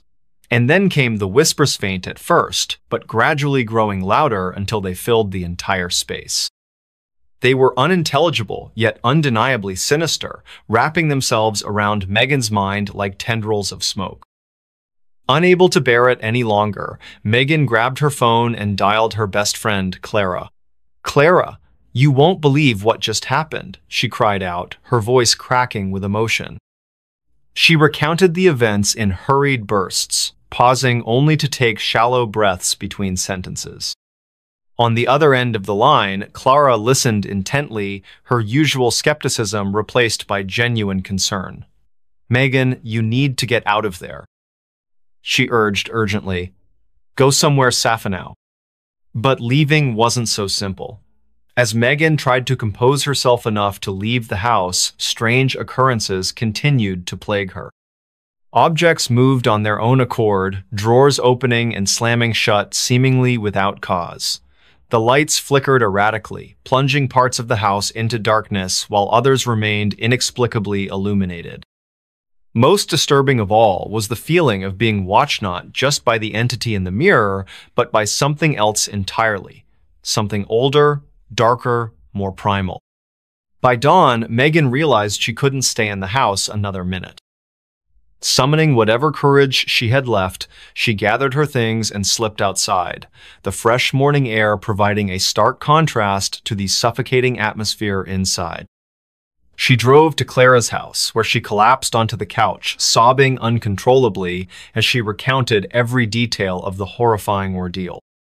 Together, they researched Bloody Mary legends, piecing together fragments of information that hinted at the origins of the vengeful spirit said to haunt countless mirrors across the country. Over the following weeks, Megan noticed subtle changes in her life. Strange reflections appeared in mirrors even when she knew no one else was present. Whispers followed her wherever she went, haunting her dreams and seeping into her waking moments. No matter how hard she tried to convince herself it was all in her head, deep down she knew the truth. Bloody Mary had answered her call, and now she wouldn't let go easily. Months later, Megan still carries the scars of that fateful night. Though she has since moved away from Briarwood, seeking solace in unfamiliar surroundings, the memories linger like ghosts refusing to be exorcised. Every now and then, late at night when the world seems most still, she glances nervously into the mirror, half expecting to see those same hollow eyes staring back at her once more. Next story. The Clapping Man of Missouri. He only comes when you clap back. It all started with a whisper in the wind, or so it seemed. I was sitting on the porch of my uncle's cabin late one evening, sipping lukewarm coffee and staring out into the darkness that stretched endlessly beyond the edge of town. It was August, and the air carried an oppressive heat that clung to your skin like a second layer of clothing. The crickets chirped rhythmically, their song blending seamlessly with the hum of cicadas. Everything felt normal, until it didn't. Let me back up for a moment. My name is Alex, and I grew up in a small rural town called Willow Creek, nestled deep within the rolling hills of Missouri. If you've never been here, picture this: endless fields of golden corn swaying gently under the sun, narrow dirt roads winding through dense forests where sunlight barely penetrates, and a quiet stillness that lingers even when the world outside seems chaotic. But beneath that serene surface lies something darker, something whispered about by locals over hushed tones during late-night gatherings at the diner or around campfires deep in the woods. You see, Willow Creek has its own urban legenda story passed down through generations, told to children as cautionary tales and dismissed by adults as mere superstition. They call him the Clapping Man. As kids, we heard snippets of the tale from older siblings or friends whose parents had warned them not to stray too far into the woods after dark. According to legend, the Clapping Man roams the outskirts of Willow Creek, appearing only in places untouched by civilization, abandoned barns, desolate fields, and shadowy groves where trees twist unnaturally toward the sky. He's said to be drawn to sound specifically, clapping. Here's how the story goes. If you clap twice or more in these isolated areas, he will come, and once he arrives, there's no turning back. Locals always added a chilling caveat. He only comes if you clap back. At first glance, it sounds absurd, doesn't it? Like some half-baked ghost story meant to scare restless teenagers into behaving themselves. But no one ever dared to test it not anymore. Not since. Well, let's just say there are reasons why people steer clear of certain parts of the forest now. Fast forward 10 years later, and I found myself returning to Willow Creek for what was supposed to be a peaceful summer break before starting graduate school. My childhood best friend, Jamie, had invited me to join her and a group of friends for a weekend camping trip near Old Hollow Lake, a secluded area surrounded by towering pines and thick underbrush. It wasn't exactly my idea of fun. I'd rather stay indoors reading books, but Jamie insisted, claiming it would help me reconnect with nature. We arrived late Friday afternoon, setting up our tents along the lake's rocky shoreline. As dusk settled over the landscape, casting long shadows across the water, Jamie pulled out a bottle of whiskey she'd smuggled in her backpack. "To celebrate," she said with a mischievous grin. We sat around the fire, laughing and sharing stories late into the night. That's when someone brought up the Clapping Man. "It's stupid," Jamie scoffed, taking a swig from the bottle. "Just another dumb legend to keep us scared of the woods. Who even believes that crap?" Her words hung heavy in the air, though none of us argued. There was an unspoken agreement among us. While most viewed the story as folklore, there remained a kernel of unease buried deep within each of us. Maybe it was the way the wind picked up suddenly, rustling the leaves overhead, or the distant howl of a coyote echoing through the valley. Whatever it was, it made the silence afterward feel heavier than usual. Then came the dare. "Fine," Jamie said, slamming the bottle onto a log. "If you guys don't believe me, let's prove it. Let's go find this Clapping Man and see if he actually exists." No one responded immediately. Instead, we exchanged nervous glances, the flickering flames reflecting off our faces. Finally, another friend, Sam, spoke up. "All right, but only if you do it first." Jamie smirked, standing up abruptly. "Deal." Armed with flashlights and a growing sense of dread, we ventured deeper into the woods surrounding the lake. The path narrowed quickly, forcing us to walk single file as the canopy above thickened, blocking out the moonlight. Every snap of a twig or scuttle of unseen creatures sent shivers down my spine, but I tried to convince myself it was just the alcohol talking. When we reached a clearing, Jamie stopped abruptly. She turned to face us, her eyes gleaming with determination or maybe bravado. "Watch closely," she said, raising her hands. Then, without hesitation, she clapped twice.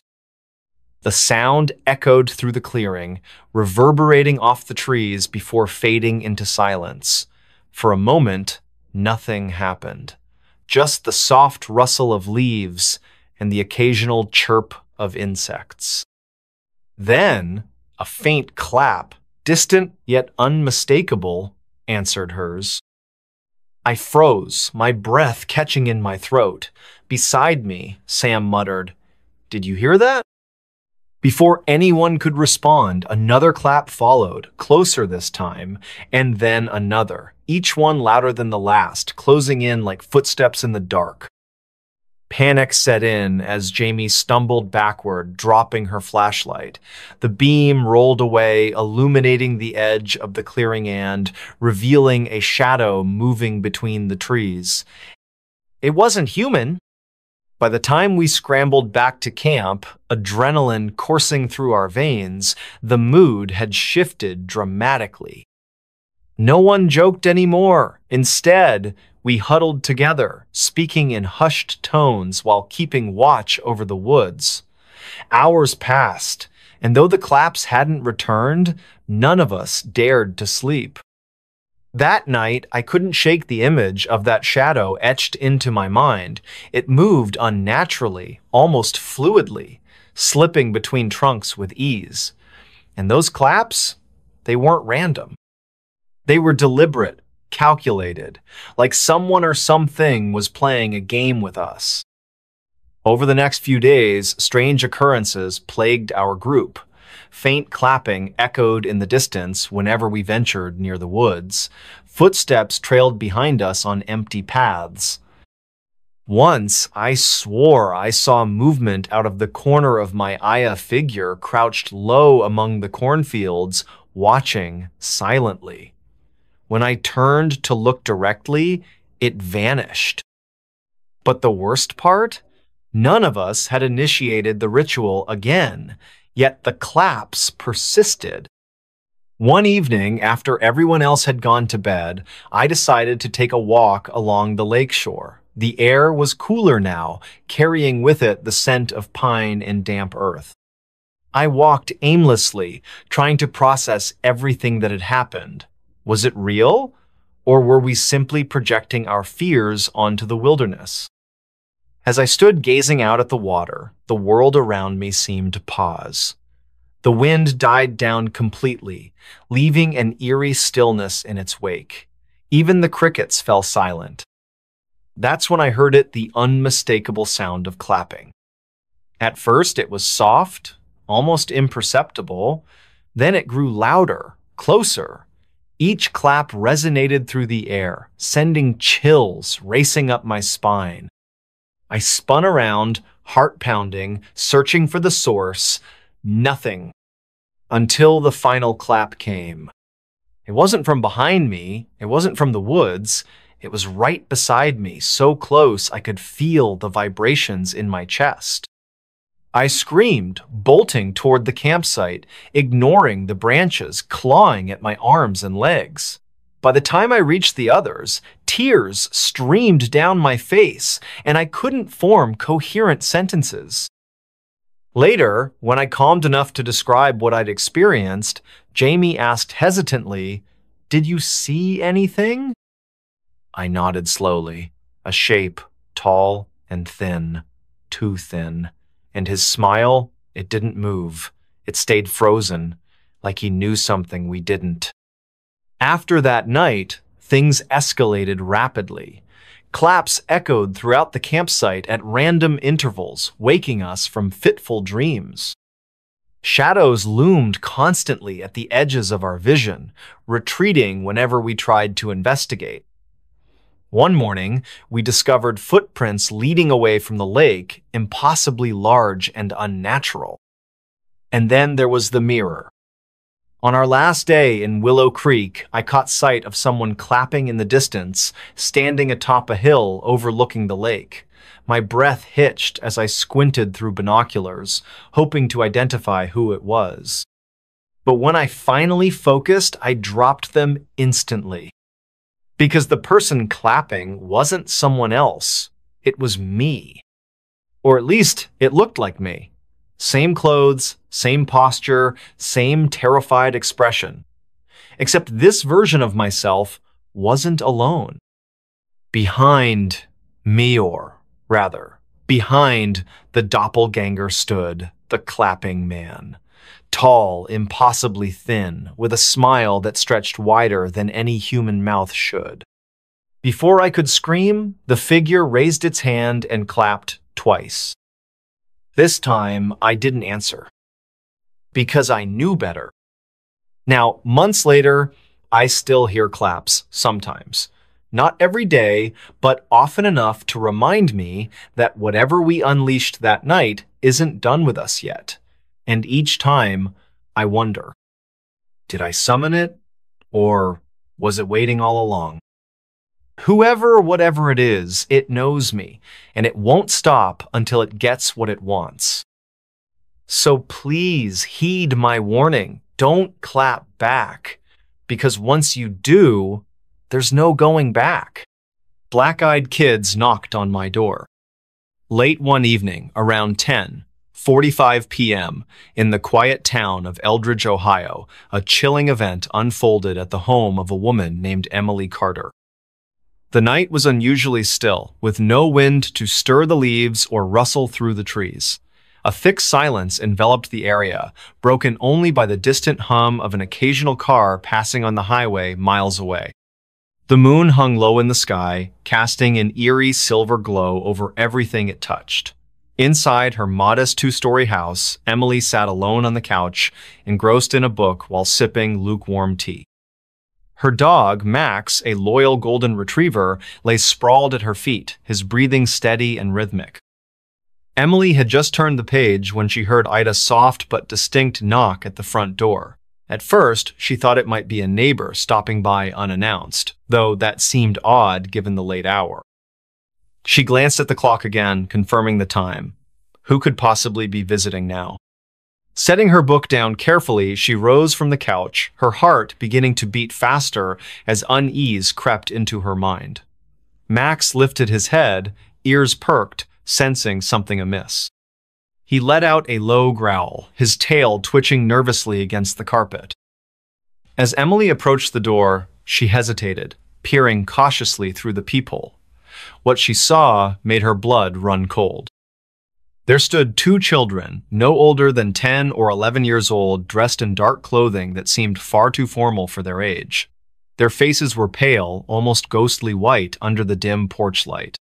But what truly unnerved Emily were their eyes pitch black, void of any visible iris or pupil, like staring into the depths of endless night. Her breath caught in her throat, and she instinctively stepped back from the door. "Who's there?" she called out shakily, her voice trembling despite her attempts to sound calm. Her fingers tightened around the edge of the doorframe as if seeking some kind of stability. Outside, the children remained eerily silent, their heads tilted slightly to one side, as though studying her reaction. It was unsettling, unnatural even. Max began barking loudly now, his protective instincts fully awakened. His frantic noises filled the otherwise silent house, creating a stark contrast to the oppressive stillness outside. "Please," one of the children finally spoke, their voice surprisingly deep and resonant for such young-looking beings. "We need help. Our car broke down nearby and we don't have anywhere else to go tonight." Their tone carried an odd cadence, monotone yet strangely persuasive. Emily felt a strange pull toward opening the door, as if some invisible force urged her to comply. But another part of her screamed louder, warning her not to trust these visitors. "No, I can't," Emily stammered, her resolve strengthening as fear gave way to caution. "I'm sorry, but I cannot open the door. You should call someone who can assist you better." She tried to keep her voice firm, though panic bubbled beneath the surface. The children didn't respond immediately. Instead, they simply stared at her through the glass, their expression unreadable, their black eyes piercing through her soul. Max continued barking furiously, his paws scrabbling against the floor as he paced near the door. Emily backed further away, clutching her chest where her heart pounded wildly. "Go away," she shouted, her voice cracking slightly. "Leave me alone." For a moment, there was silence.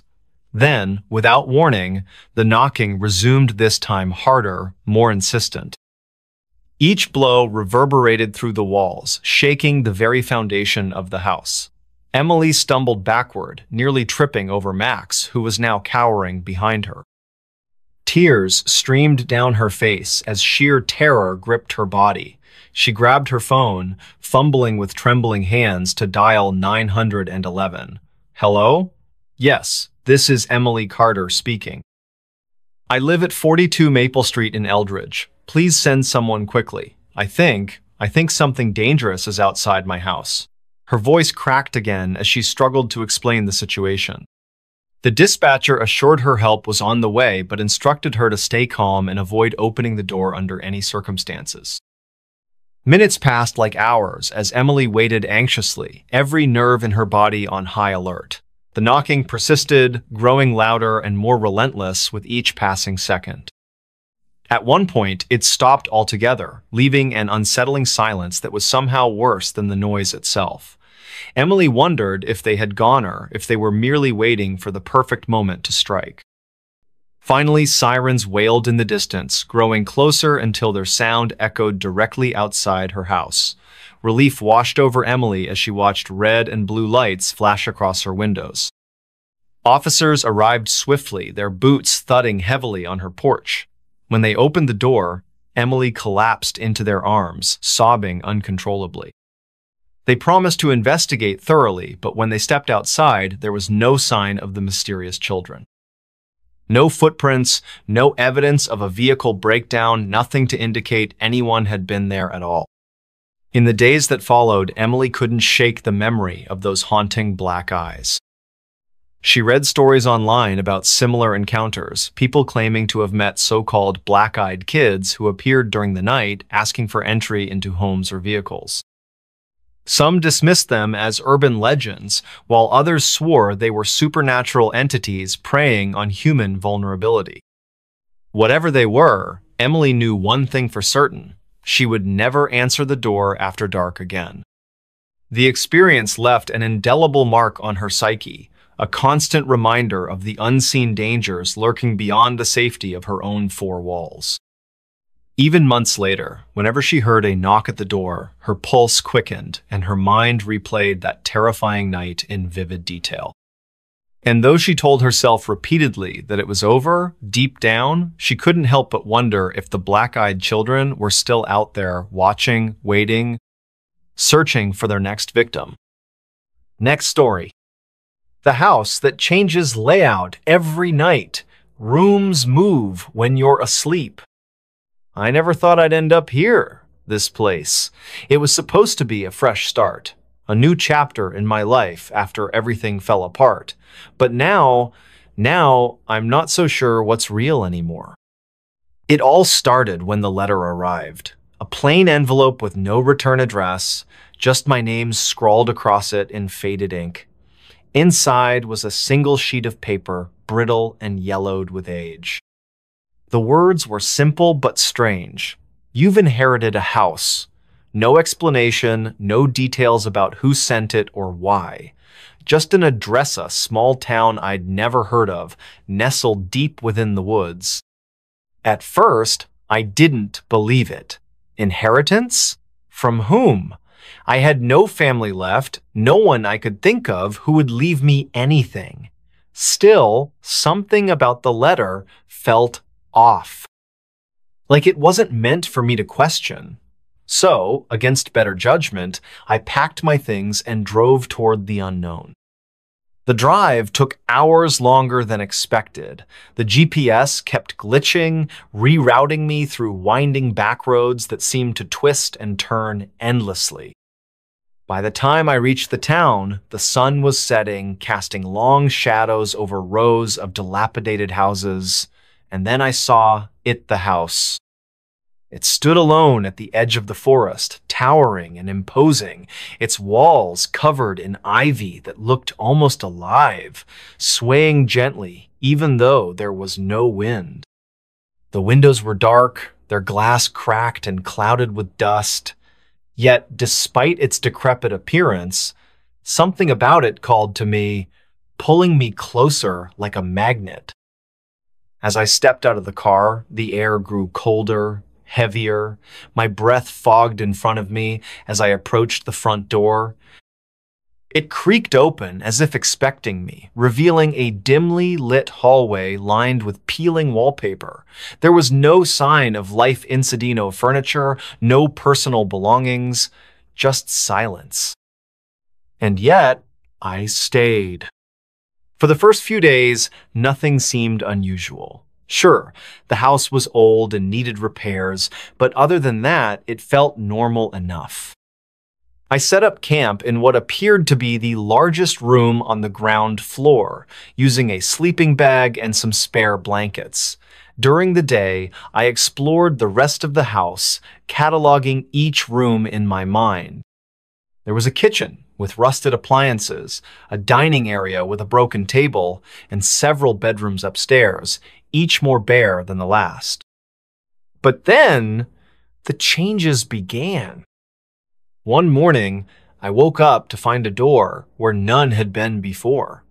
It stood halfway down the hall, slightly ajar, leading into darkness.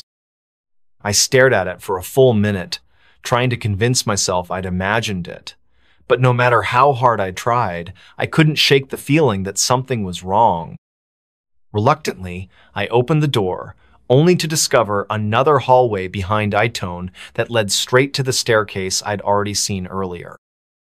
Shaking my head, I closed the door and went about my day, chalking it up to exhaustion from moving in. But later that evening, I noticed something else. One of the windows in the living room was gone, replaced by a solid wall. The spot where it once was still bore the faint outline of its frame, as though someone had bricked it over recently. This time, I couldn't ignore it. Over the next few days, the changes became harder to deny and increasingly unsettling. Doors appeared and disappeared overnight. Hallways stretched longer than they should have, sometimes doubling in length, while others shrank until they barely fit me walking through them. Worst of all, certain rooms vanished entirely. One morning, I woke up to find the bedroom I'd slept in the night before completely gone, replaced by a narrow closet filled with moth-eaten coats. Desperate for answers, I decided to investigate further. I grabbed a pen and notebook, mapping out the layout of the house as best I could. Each room, each corridor, every twist and turn, I documented it all meticulously. Then, each morning, I compared the map to the current state of the house. And every time, the discrepancies grew worse. By this point, paranoia had begun to seep into my thoughts. Was I losing my mind? Had the isolation driven me mad? Or was the house itself playing tricks on me? Determined to get to the bottom of it, I rigged cameras throughout the house, hoping to catch whoever was responsible. But the footage only deepened the mystery. When I reviewed the recordings, I found them riddled with glitches. Frames skipped randomly, audio cut out inexplicably, and entire sections of video repeated in endless loops. Stranger still, some of the clips showed movements I couldn't explain, shadows darting across empty halls, doors swinging shut on their own, whispers echoing from unseen corners. And then came the nightmares. They started subtly, creeping into my dreams like mist rolling over hills. At first, I dreamed of walking through endless corridors, searching for something I couldn't remember. The walls pressed close around me, the air thick and oppressive. Sometimes I'd hear voices calling my name, though I couldn't make out the words. Other times, I felt hands brushing against my skin, cold and clammy, though no one was there. But the worst part? When I woke up, I realized I hadn't actually woken up. I was still dreaming, trapped in the same labyrinthine passages I'd been exploring moments ago. Only now, the dream felt different, more vivid, more real. That's when I started hearing things at night, when the house was quiet and still. Scratching sounds echoed through the walls, soft but persistent, like fingernails dragging across wood. Footsteps padded lightly above me, though I knew no one else lived here. Occasionally, I'd hear doors opening and closing, their hinges groaning in protest. Once, I swore I heard laughter low and guttural, coming from somewhere deep within the house. Panic clawed at my chest whenever these noises occurred, but I forced myself to remain calm. If I let fear take hold, I reasoned, it would consume me entirely. Instead, I armed myself with tools, flashlights, notebooks, markersto, document any evidence I might stumble upon, and one fateful afternoon, I made a discovery that changed everything. While tearing up the floorboards in search of wiring issues or perhaps just distraction, I uncovered a bundle of papers tucked beneath the wooden planks. They were brittle and yellowed, much like the inheritance letter I'd received months ago. Written in shaky handwriting, they detailed the experiences of a previous residenta man named Eliashu claimed the house was alive. According to his notes, the house shifted its layout based on emotions, feeding off fear and confusion. He described waking up in places he shouldn't have been, finding himself lost in corridors that twisted impossibly. He spoke of hearing voices, seeing shadows move in the periphery of his vision. Most chillingly, he warned of falling asleep in specific rooms, claiming they pulled you deeper into the house's mind, trapping you forever. I read the entries late into the night, my heart pounding wildly in my chest. Was Elias right? Was the house sentient, manipulating reality around it to ensnare those who dared live within its walls? And if so, why did it choose me? The following nights brought fresh horrors. The house seemed to grow more aggressive, its changes growing bolder and more disorienting. Entire floors rearranged themselves, staircases spiraling upward to nowhere, dead ends appearing where once there had been open space. Furniture rearranged itself without warning, chairs placed upside down, tables tilted precariously. Even the clocks stopped working properly, their hands spinning erratically or freezing altogether. I tried to fight back. I marked the walls with spray paint, drawing arrows and symbols to help navigate the ever-changing maze. But each morning, the markings were gone, erased as though they'd never existed. Then came the final twist. One night, as I lay awake listening to the scratching sounds emanating from the walls, I noticed something peculiar. The patterns of sound weren't random, they formed rhythms, almost musical in nature. Following the noise, I traced it back to a hidden panel in the wall, concealed behind a bookshelf. Behind it, I found a narrow passageway leading downward, far below the foundation of the house. Curiosity overwhelmed caution, and I descended into the darkness. The tunnel twisted and turned, descending farther than I thought possible. Eventually, I emerged into a cavernous chamber illuminated by flickering lanterns.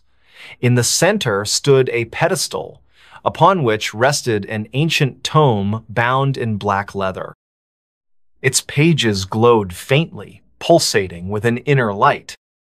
As I reached for the book, a voice whispered in my ear not aloud, but directly inside my mind. "You belong here." Before I could react, the world around me dissolved into chaos. The walls warped and shifted, the ceiling collapsing inward, the floor dropping away beneath me. I screamed, flailing desperately as the darkness swallowed me whole.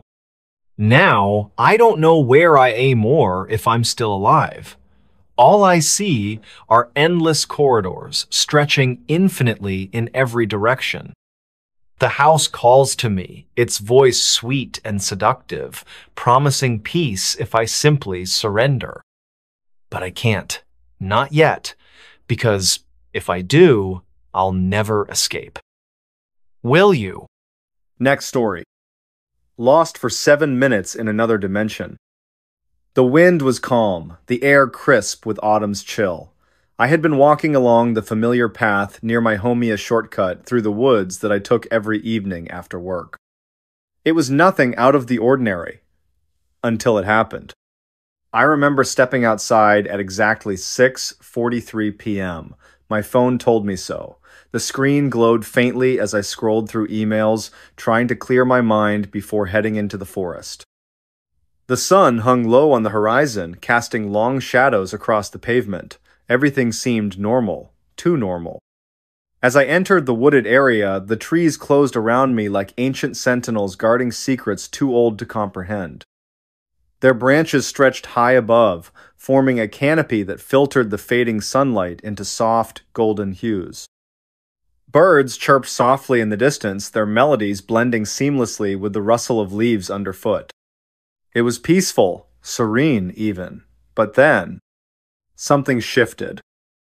At first, I didn't notice anything unusual. Maybe it was just a trick of the light tour. Perhaps the way the shadows danced against the bark of the trees made them seem more alive than they should have been.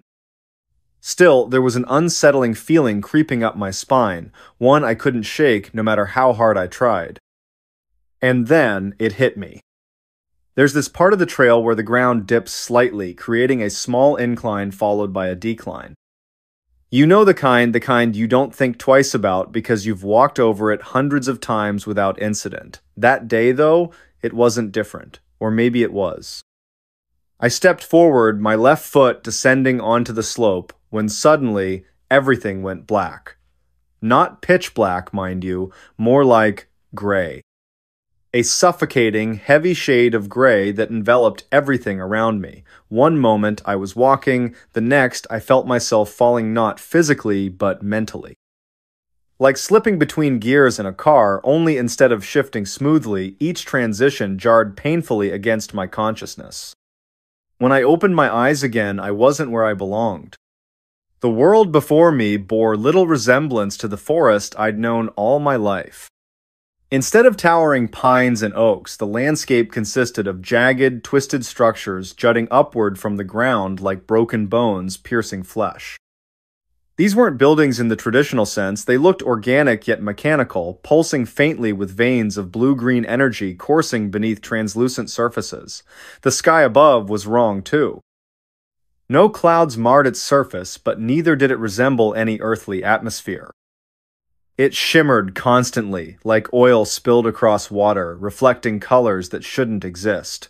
Violet, teal, crimson streaks swirling endlessly without pattern or purpose. But what struck me most wasn't the surreal scenery, it was the silence, complete and absolute. No bird song, no wind whispering through non-existent foliage, no sound at all. Just emptiness. And yet, despite the absence of noise, I could feel something watching me. Something or someone just beyond the edge of perception. When I turned to look behind me, expecting to see nothing, I froze. Human-like figures stood scattered throughout the landscape, though none moved. They weren't pioplanot entirely. Their forms were distorted, elongated, with limbs bent at unnatural angles. Some wore tattered clothing, others nothing at all. Their faces were featureless voids, black holes sucking in whatever light dared approach, and still they watched. Time itself felt strange here, stretched thin like elastic, pulling apart seconds until they became minutes, hours, lifetimes. Every step I took seemed to echo infinitely within my mind, reverberating louder and louder until I feared I might go mad. Yet somehow I kept moving forward, driven by some instinctual need to escape this place, even if escape meant facing whatever horrors awaited me elsewhere. How long had I been here? Days? Weeks? Years? Impossible to tell. The passage of time defied logic, bending and folding back upon itself until past and future blurred together into an endless present. Each breath I drew felt heavier than the last, as though the very air resisted my presence. My thoughts grew sluggish, tangled knots impossible to untangle. Questions swirled relentlessly in my mind. Where am I? Why am I here? Will I ever leave? Then came the whispers. At first, I thought it was my imagination playing tricks on me. After all, who wouldn't begin hearing voices after being trapped in such a place? But these weren't mere echoes of my own fears. They carried meaning, intent. Words formed slowly, deliberately, crawling into my ears like insects burrowing into flesh. You belong here, they said. This is your true home. No, I whispered aloud, shaking my head violently. I'm not supposed to be here. They will come for you, the voices continued, ignoring my denial. And when they do... The sentence trailed off, leaving me trembling with dread. Who were they? What would happen when they arrived? Before I could dwell further on the implications, another shift occurred done far more abrupt than the first. One moment I stood amidst those alien structures, surrounded by faceless watchers. The next, I found myself sprawled on the forest floor, gasping for air as though I'd just surfaced from drowning. The familiar scent of pine needles and damp earth filled my nostrils, grounding me in reality once more, or so I thought. Panic surged through me as I scrambled upright, frantically checking my surroundings. Yes, it was the same trail I'd started down earlier. The trees loomed overhead, their silhouettes sharp against the twilight sky. Everything appeared unchanged, except for one crucial detail. My phone read 6:50 p.m.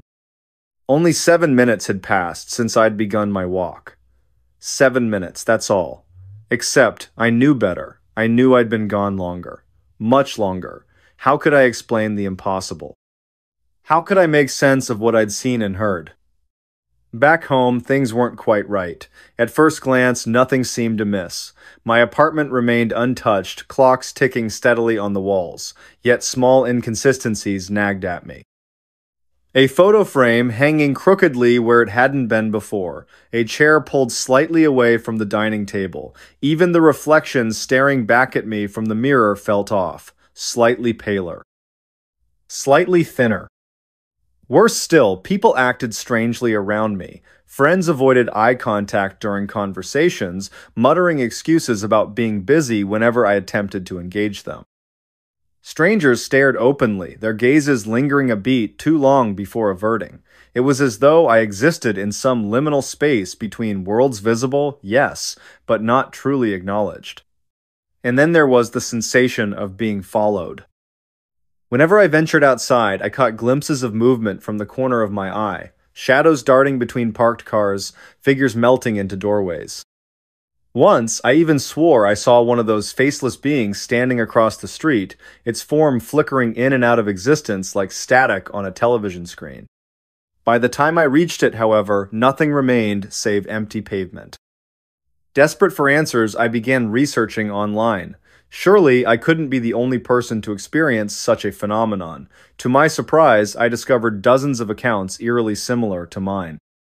People vanishing for precisely 7 minutes only to return changed forever. Some claimed memories of alternate dimensions. Others spoke of whispers urging them toward unknown destinations. A few admitted outright that they believed themselves to be imposters creatures masquerading as humans while the real versions rotted away in some other realm. A theory emerged among commenters. Every 7 minutes, the veil separating our world from theirs thinned enough to allow brief crossings. Most returned unaware, their minds erasing the trauma automatically. Those who remembered. Well, we paid dearly for the knowledge. But what if returning wasn't always guaranteed? What if I hadn't really come back? Now, sitting alone in my apartment late at night, I hear it again. The whispers. Faint at first, growing louder with each passing second. They call my name now, insistent and urgent. Come back, they say. You belong here. I glance at the clock beside my bed. 12, 0 a.m. midnight. Exactly 7 minutes after the hour began. And then, the room begins to fade. Next story. Alone in office, rainy night shift horror. Lonely office in the rain. The rain drummed against the glass windows like 1,000 tiny fingers, tapping an unrelenting rhythm. Outside, the night was pitch black, save for the faint glow of distant streetlights reflecting off puddles. Inside the old office building, fluorescent lights buzzed and flickered intermittently, casting eerie shadows that danced across empty cubicles. Ethan sat at his desk, hunched over a computer screen displaying rows upon rows of data entries. It was his third week working as a night shift data processor, and he already hated every second of it. The isolation gnawed at him, but the paycheck kept him coming back. Or maybe it was just the hope that things would get better with time. But tonight felt different. He couldn't quite put his finger on why. At exactly midnight, the power surged briefly, causing the monitors to blink out before sputtering back to life. Ethan sighed, muttering under his breath about outdated wiring. He glanced up at the clock 12.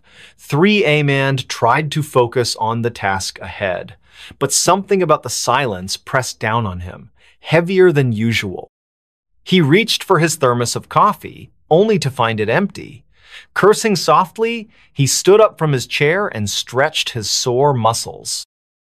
As he walked toward the break room, the sound of his footsteps echoed through the cavernous space, each step reverberating like a heartbeat in the darkness.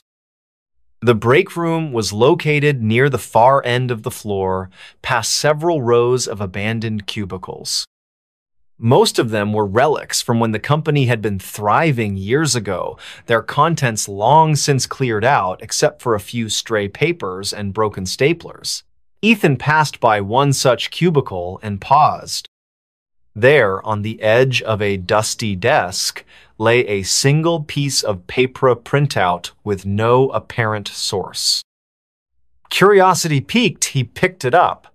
The page contained a cryptic message typed in bold letters. "Don't stay after midnight." Ethan frowned. Was this some kind of prank?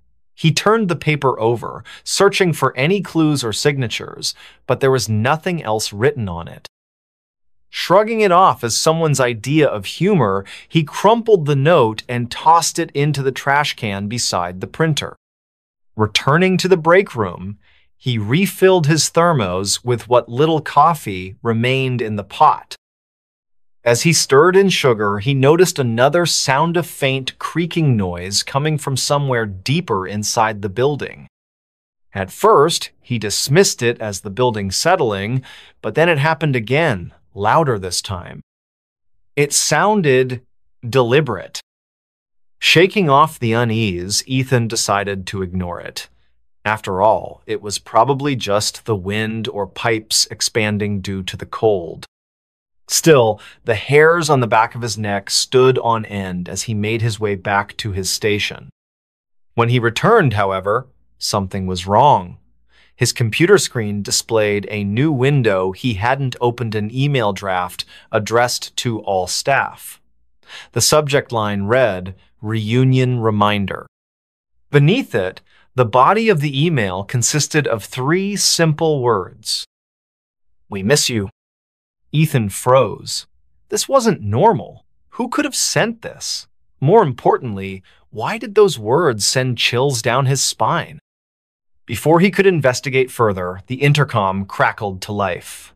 A low, distorted voice whispered through the speakers, "You shouldn't be here." Ethan's heart pounded against his ribcage as the intercom fell silent. The voice slow, guttural, and unmistakably menacing had sent a wave of dread coursing through him. He stared at the speaker above his head, half expecting it to speak again, but the room remained eerily quiet, save for the relentless patter of rain outside. He tried to rationalize what had just happened. Maybe it was a malfunction. Perhaps leftover recordings from some corporate event were accidentally triggered. Yet deep down, he knew that explanation felt hollow. There was something off about this place tonight. Something unnatural. Deciding not to take any chances, Ethan grabbed his phone and dialed security. It rang once, twice, then went straight to voicemail. Panic bubbled in his chest, of course. They wouldn't be back until morning. He was utterly alone. His gaze shifted back to the computer screen. The email draft still lingered, its words mocking him. Slowly, hesitantly, he clicked Reply All, hoping to send a message to whoever or whatever was behind this. As soon as he hit send, the screen flickered violently, plunging the office into darkness for a split second. When the lights returned, the email window was gone. In its place was a live video feed from one of the building's surveillance cameras. The footage showed an empty hallway leading to the stairwell. At first glance, nothing seemed out of the ordinary. Then, almost imperceptibly, a shadow moved along the wall, a shape too distorted to belong to anyone human. Ethan swallowed hard, his throat dry. His fingers hovered over the keyboard, unsure whether to close the window or keep watching. Before he could decide, the shadow detached itself from the wall and stepped into view. It wasn't a person, not exactly. Whatever it was, it walked hunched over, dragging its feet across the floor. Its form was indistinct, cloaked in blackness, but Ethan could swear he saw two glowing red eyes staring directly into the camera and, by extension, at him. The feed cut off abruptly, leaving Ethan paralyzed with fear. His breath came in shallow gasps as he scrambled to make sense of what he'd seen. Was this real, or was exhaustion playing tricks on him? Suddenly, the sound of footsteps echoed through the office. Heavy, deliberate steps that reverberated through the empty space. They weren't coming from the hallway or the stairs. They were right outside his door. Ethan froze, clutching the edge of his desk. The doorknob began to rattle, slowly turning clockwise. A cold breeze swept into the room, though there were no windows open. The air grew thick, oppressive, making it harder to breathe. And then the door creaked open. Standing in the doorway was a figure cloaked in shadows, its face obscured by darkness.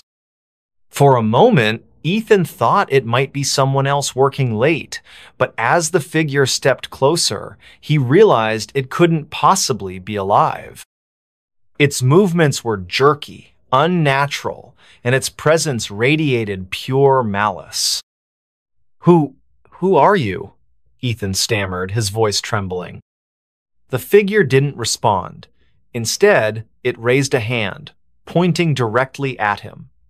From its fingertips, tendrils of smoke-like mist unfurled, curling toward Ethan like serpents.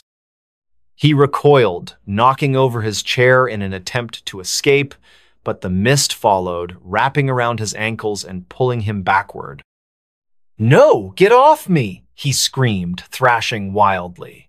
But the more he struggled, the tighter the grip became.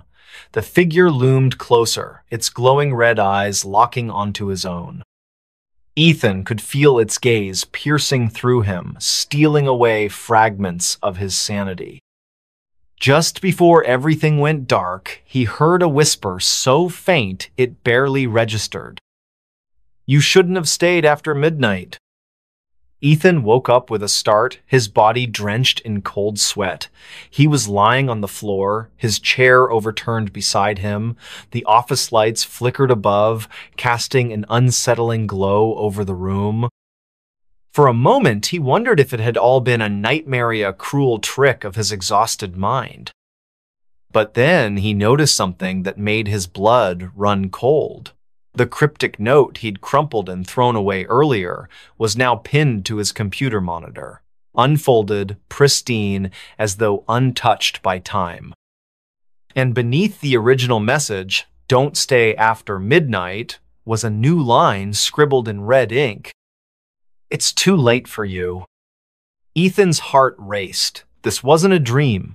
Whatever had happened last night or perhaps this morning was very real. His hands shook as he reached for the note, but before he could touch it, the sound of laughter echoed through the office. It wasn't joyful laughter. It was hollow, mocking, and filled with malice.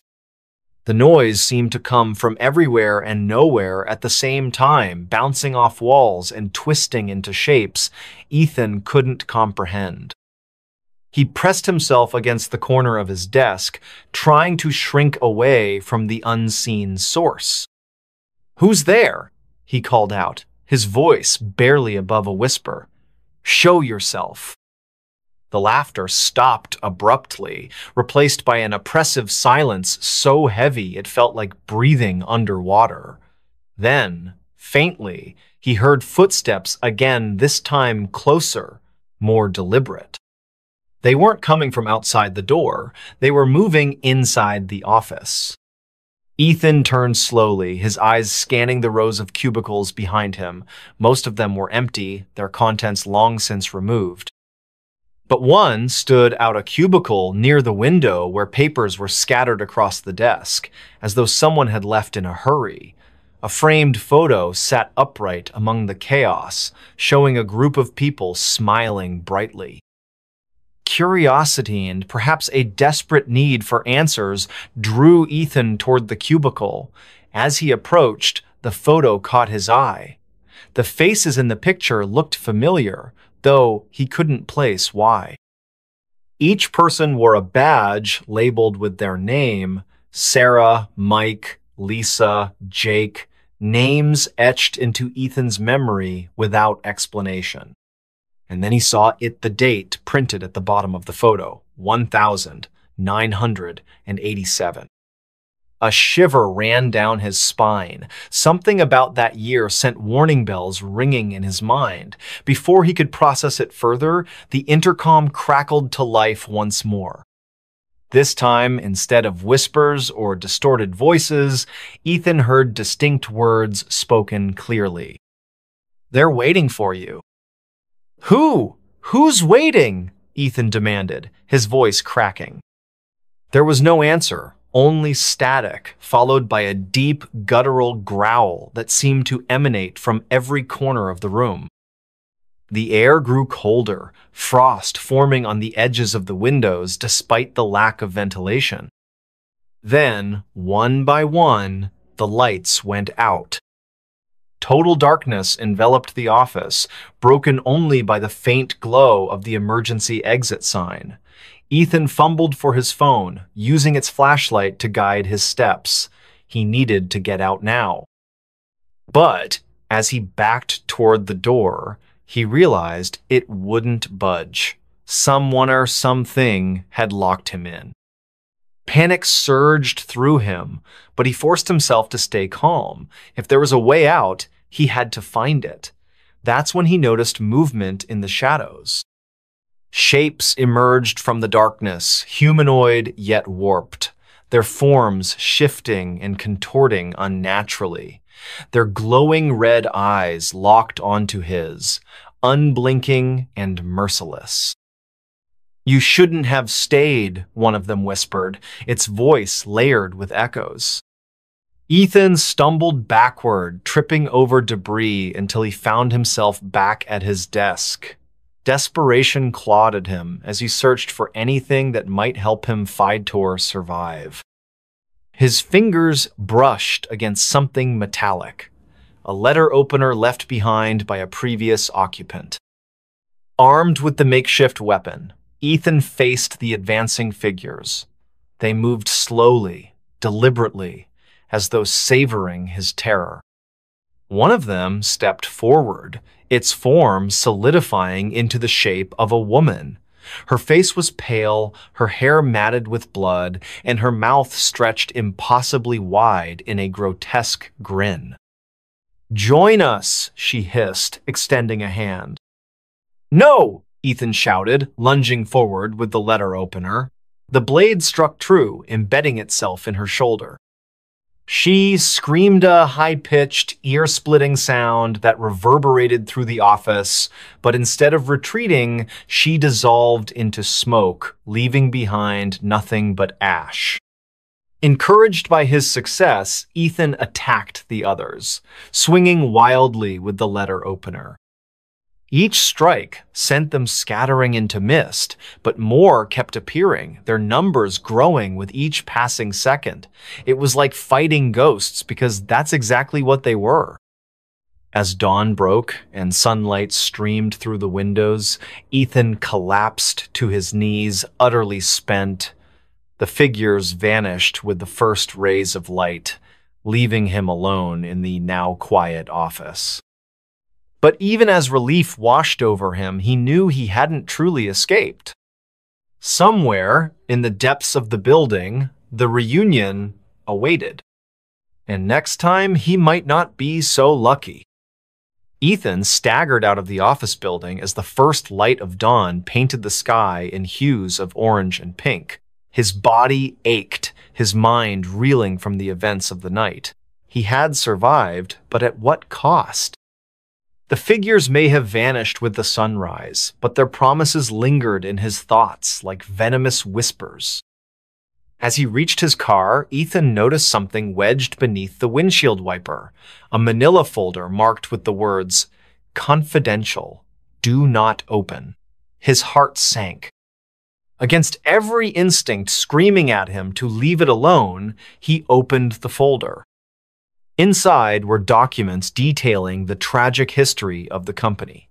Years ago, in 1987, several employees had gone missing under mysterious circumstances. Their bodies were never found, and the case was eventually closed due to lack of evidence. But buried within the files were testimonies from surviving co-workers' tales of strange occurrences, shadowy figures, and an unshakable feeling of being watched. One document stood out a handwritten note by Sarah, one of the missing employees. In it, she described how they had all stayed late one rainy night working on a project that seemed to stretch endlessly. They joked about staying past midnight, unaware of the curse that awaited them. By morning, none of them returned home.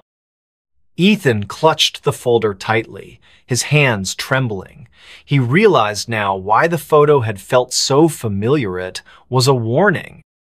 A reminder that those who stayed after midnight didn't just disappear, they became part of the cycle. Before climbing into his car, Ethan glanced back at the office building. Through the rain-streaked windows, he thought he saw movement and outline of figures gathered around his old desk, staring out at him. One of them raised a hand, beckoning him closer.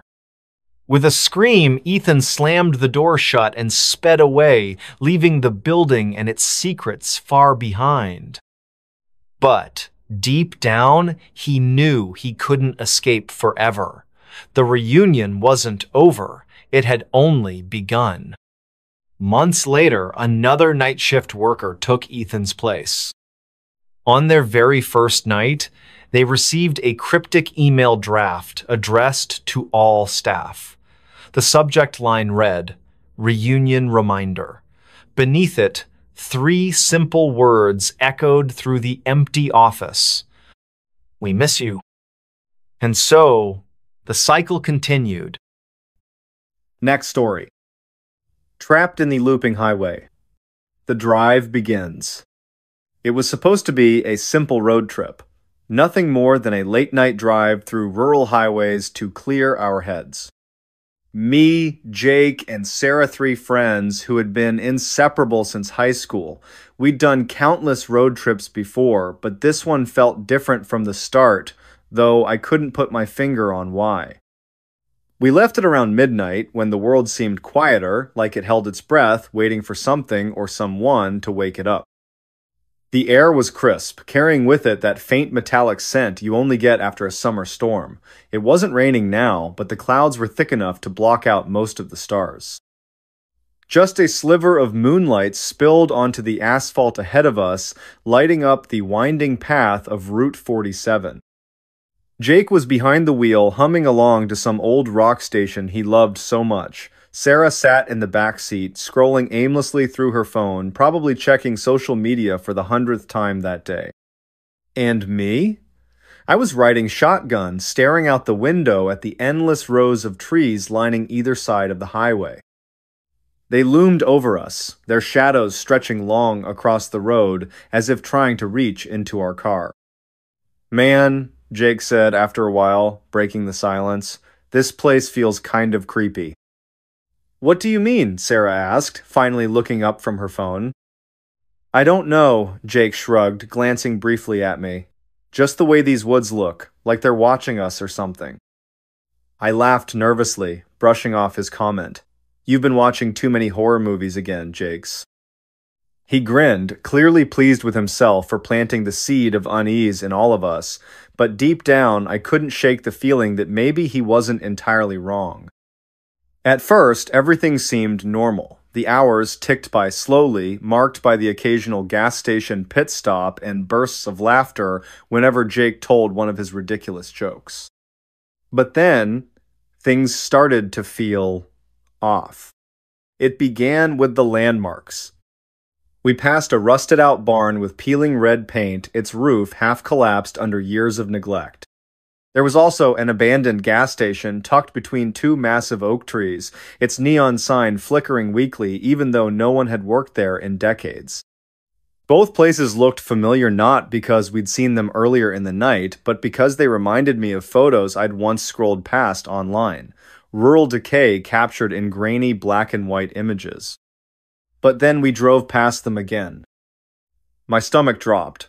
"Guys," I whispered, my voice barely audible over the hum of the engine. "Didn't we just see that barn?" Sarah frowned, leaning forward to peer out the windshield. "What are you talking about?" "I swear, we passed it 10 minutes ago." My eyes darted back and forth, searching for any other explanation. Maybe I'd misremembered, or maybe fatigue was playing tricks on me. After all, it was nearly 3 in the morning. Jake glanced at me, concern etched into his features. "Are you sure, man?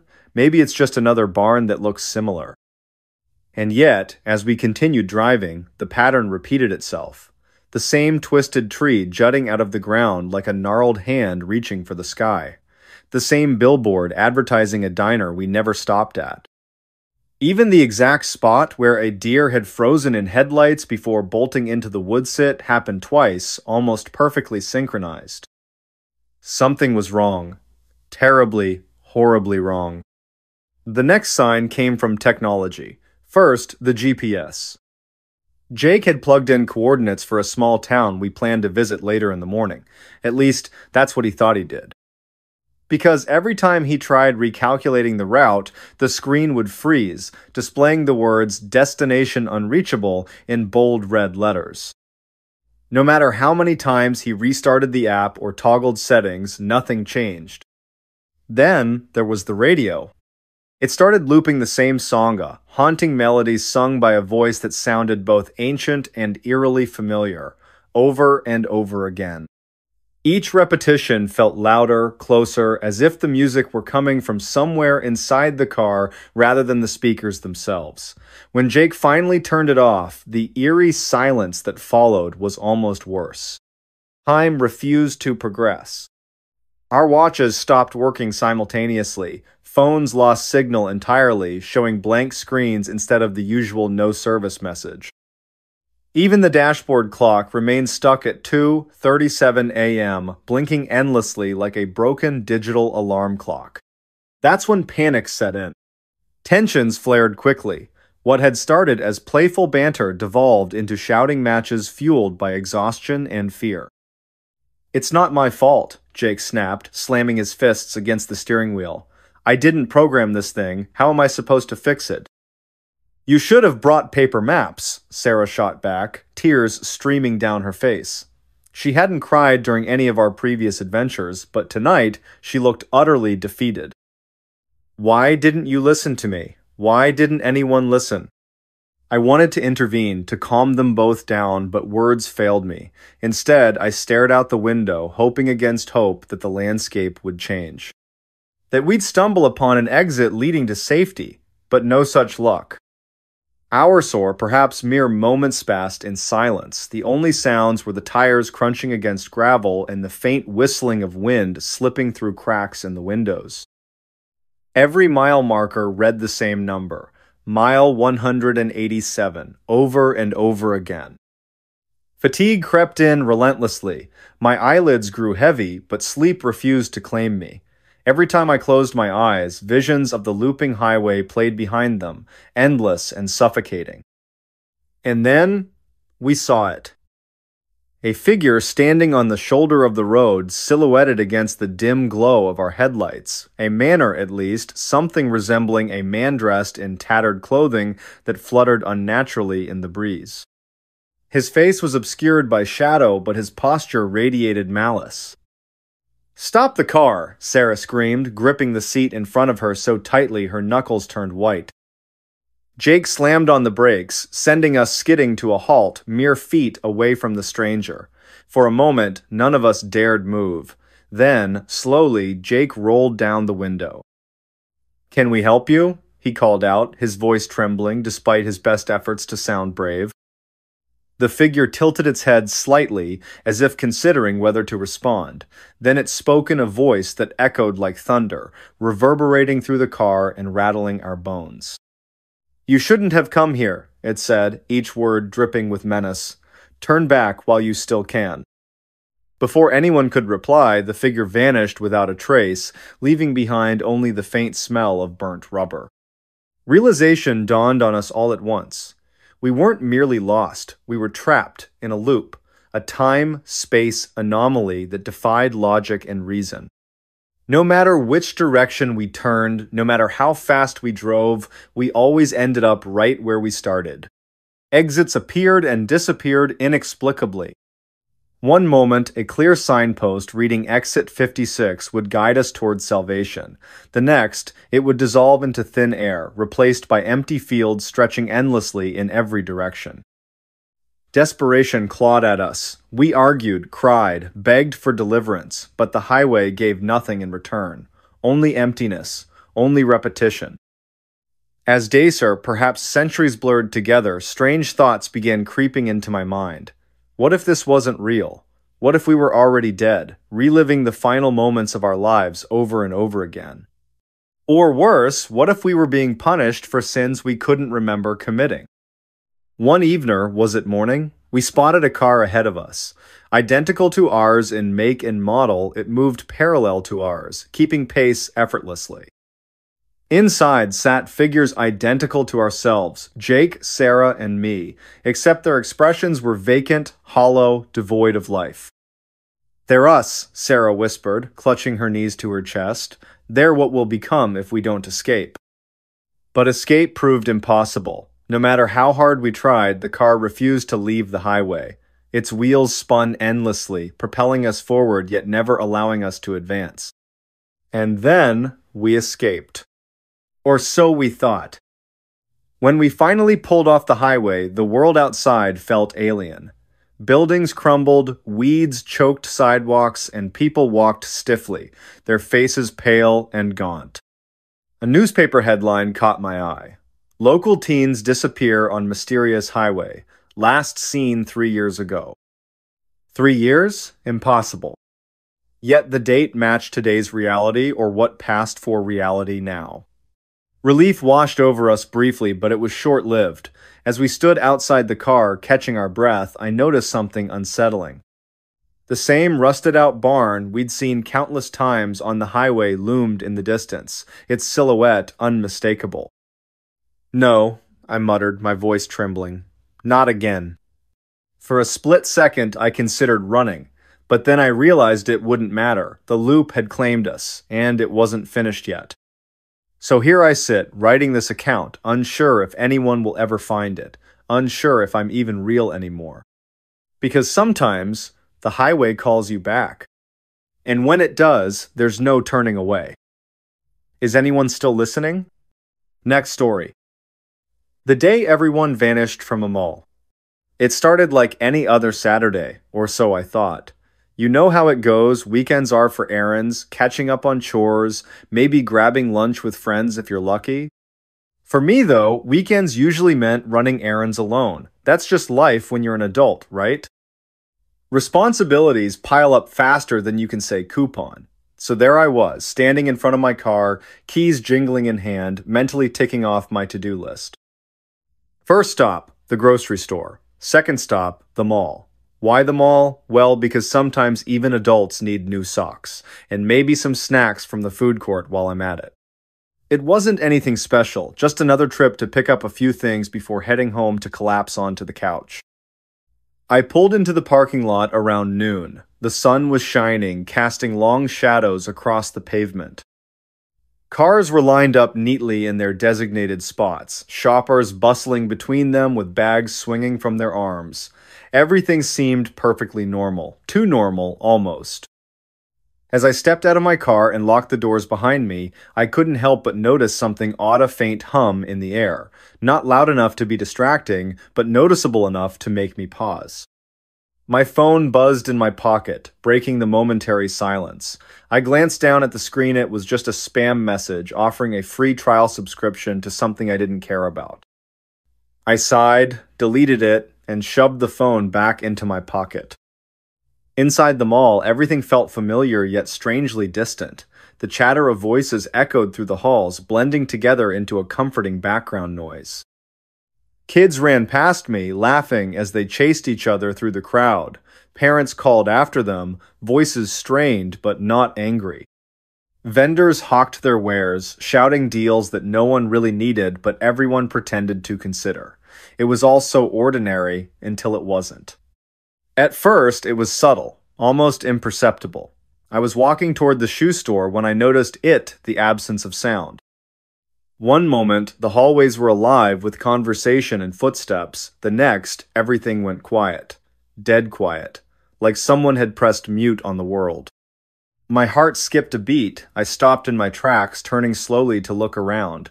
People were still there, still moving, but now they moved without making a sound. Their lips moved silently, hands gestured meaninglessly, feet shuffled forward without producing even the softest squeak against the tiled floor. It was like watching a silent movie, except this wasn't fiction. This was real life spiraling into something inexplicable. I stood frozen, unsure whether to laugh or scream. Was this some kind of prank, some elaborate setup orchestrated by the mall management to scare customers, or was I losing my mind? I pinched myself hard, expecting the sharp sting to snap me out of whatever illusion I was trapped in, but nothing changed. The eerie silence remained, pressing down on me like a heavy blanket. Panic began to rise in my chest. I forced myself to take deep breaths, trying to calm down. Maybe I'd misheard something earlier. Maybe the acoustics in the building were playing tricks on me. Yeah, that had to be it. Rational explanations always trumped irrational fears, right? But then came the flickering lights. They weren't supposed to do that. Fluorescent bulbs hanging overhead sputtered and dimmed, casting the hallway in waves of shadow and light. At first, it was just a brief stutter, a second-long hiccup that might have gone unnoticed under different circumstances, but then it happened again, and again. Each time, the darkness lingered longer, stretching out like molasses over the walls and floors. Now fully alert, I quickened my pace, weaving through the crowd of soundless figures. No one seemed to notice the disturbance, or perhaps they simply couldn't. Either way, their blank expressions unnerved me more than I cared to admit. Were they aware of what was happening? Could they hear the growing unease inside my own head? By the time I reached the shoe store, the hairs on the back of my neck were standing on end. I pushed open the glass door and stepped inside, hoping the enclosed space would offer some relief from the creeping dread. Instead, I found myself face to face with another anomaly. The sales associate behind the counter was staring straight ahead, her mouth slightly agape. She blinked occasionally, but otherwise she remained motionless as if frozen mid-action. Her name tag read Lila, but Lila wasn't responding to my presence. Not that I blamed her, I probably looked like a lunatic standing there, wide-eyed and trembling. "Excuse me?" I said, my voice cracking. When she didn't react, I tried again, louder this time. "Hello?" Still nothing. A cold sweat broke out across my forehead. This couldn't be happening. None of it made sense. What had started as a mundane trip to the mall was quickly unraveling into a nightmare scenario straight out of a horror movie. Except this wasn't a movie, this was reality. My reality. And then it got worse. The realization hit me all at once, like a freight train barreling down the tracks. The people weren't ignoring me, they weren't there. Not really.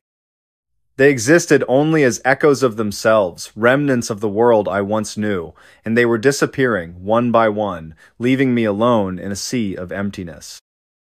It began with the smallest details. A woman pushing a stroller vanished mid-step, her cart rolling forward without guidance before coming to rest against a display window. A teenage boy texting on his phone faded into thin air, his glowing screen lingering for a split second before winking out entirely. Then came the larger groups clusters of friends laughing over coffee, families browsing through racks of clothing all vanishing simultaneously, leaving behind only the faintest whisper of their existence. I stumbled backward, tripping over my own feet as wave after wave of disbelief crashed over me. How could this be possible? Where were they going? More importantly, why hadn't I gone with them? Desperation clawed at my throat as I darted from shop to shop, calling out names that no longer mattered. "Is anyone there?" I shouted, my voice echoing off the empty shelves and barren counters. "Please, someone answer me." No response, only silence. Time became distorted. Minutes stretched into hours, or perhaps seconds masquerading as eternity. I lost track of how long I wandered those endless corridors, searching for answers that never came.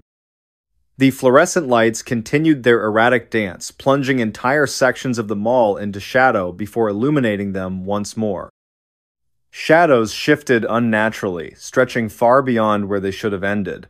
Whispers carried through the air, though I couldn't place their source. Were they coming from the walls, the ceiling? My own fractured mind?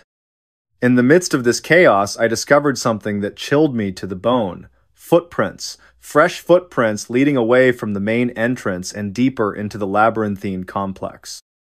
They belonged to someone or something with bare feet, judging by the distinct imprints left behind.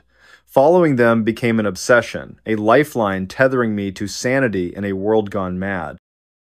Each step brought me closer to the truth, though I wasn't sure I wanted to uncover it. The trail led me to the food court, where the scent of abandoned meals still lingered in the air. Half-eaten burgers sat untouched on trays, soda cups foaming over with fizz, chairs tilted precariously as if their occupants had been yanked abruptly from their seats. And yet, despite the evidence of recent activity, not a soul stirred. That's when I saw it, the figure sitting at the far end of the food court. Its posture was slumped, shoulders hunched forward as though bearing an immense weight. I hesitated, torn between approaching and fleeing. Curiosity won out, driving me forward despite every instinct screaming for me to run. As I drew nearer, the figure turned its head slightly, revealing a face obscured by shadows. Whatever it was, it didn't seem human. Eyes glowed faintly, pulsing in rhythm with the flickering lights above. Its mouth opened, emitting a low, guttural growl that reverberated through my chest. "Who are you?" I whispered, my voice barely audible over the pounding of my heart. The creature tilted its head, studying me with unnatural intensity.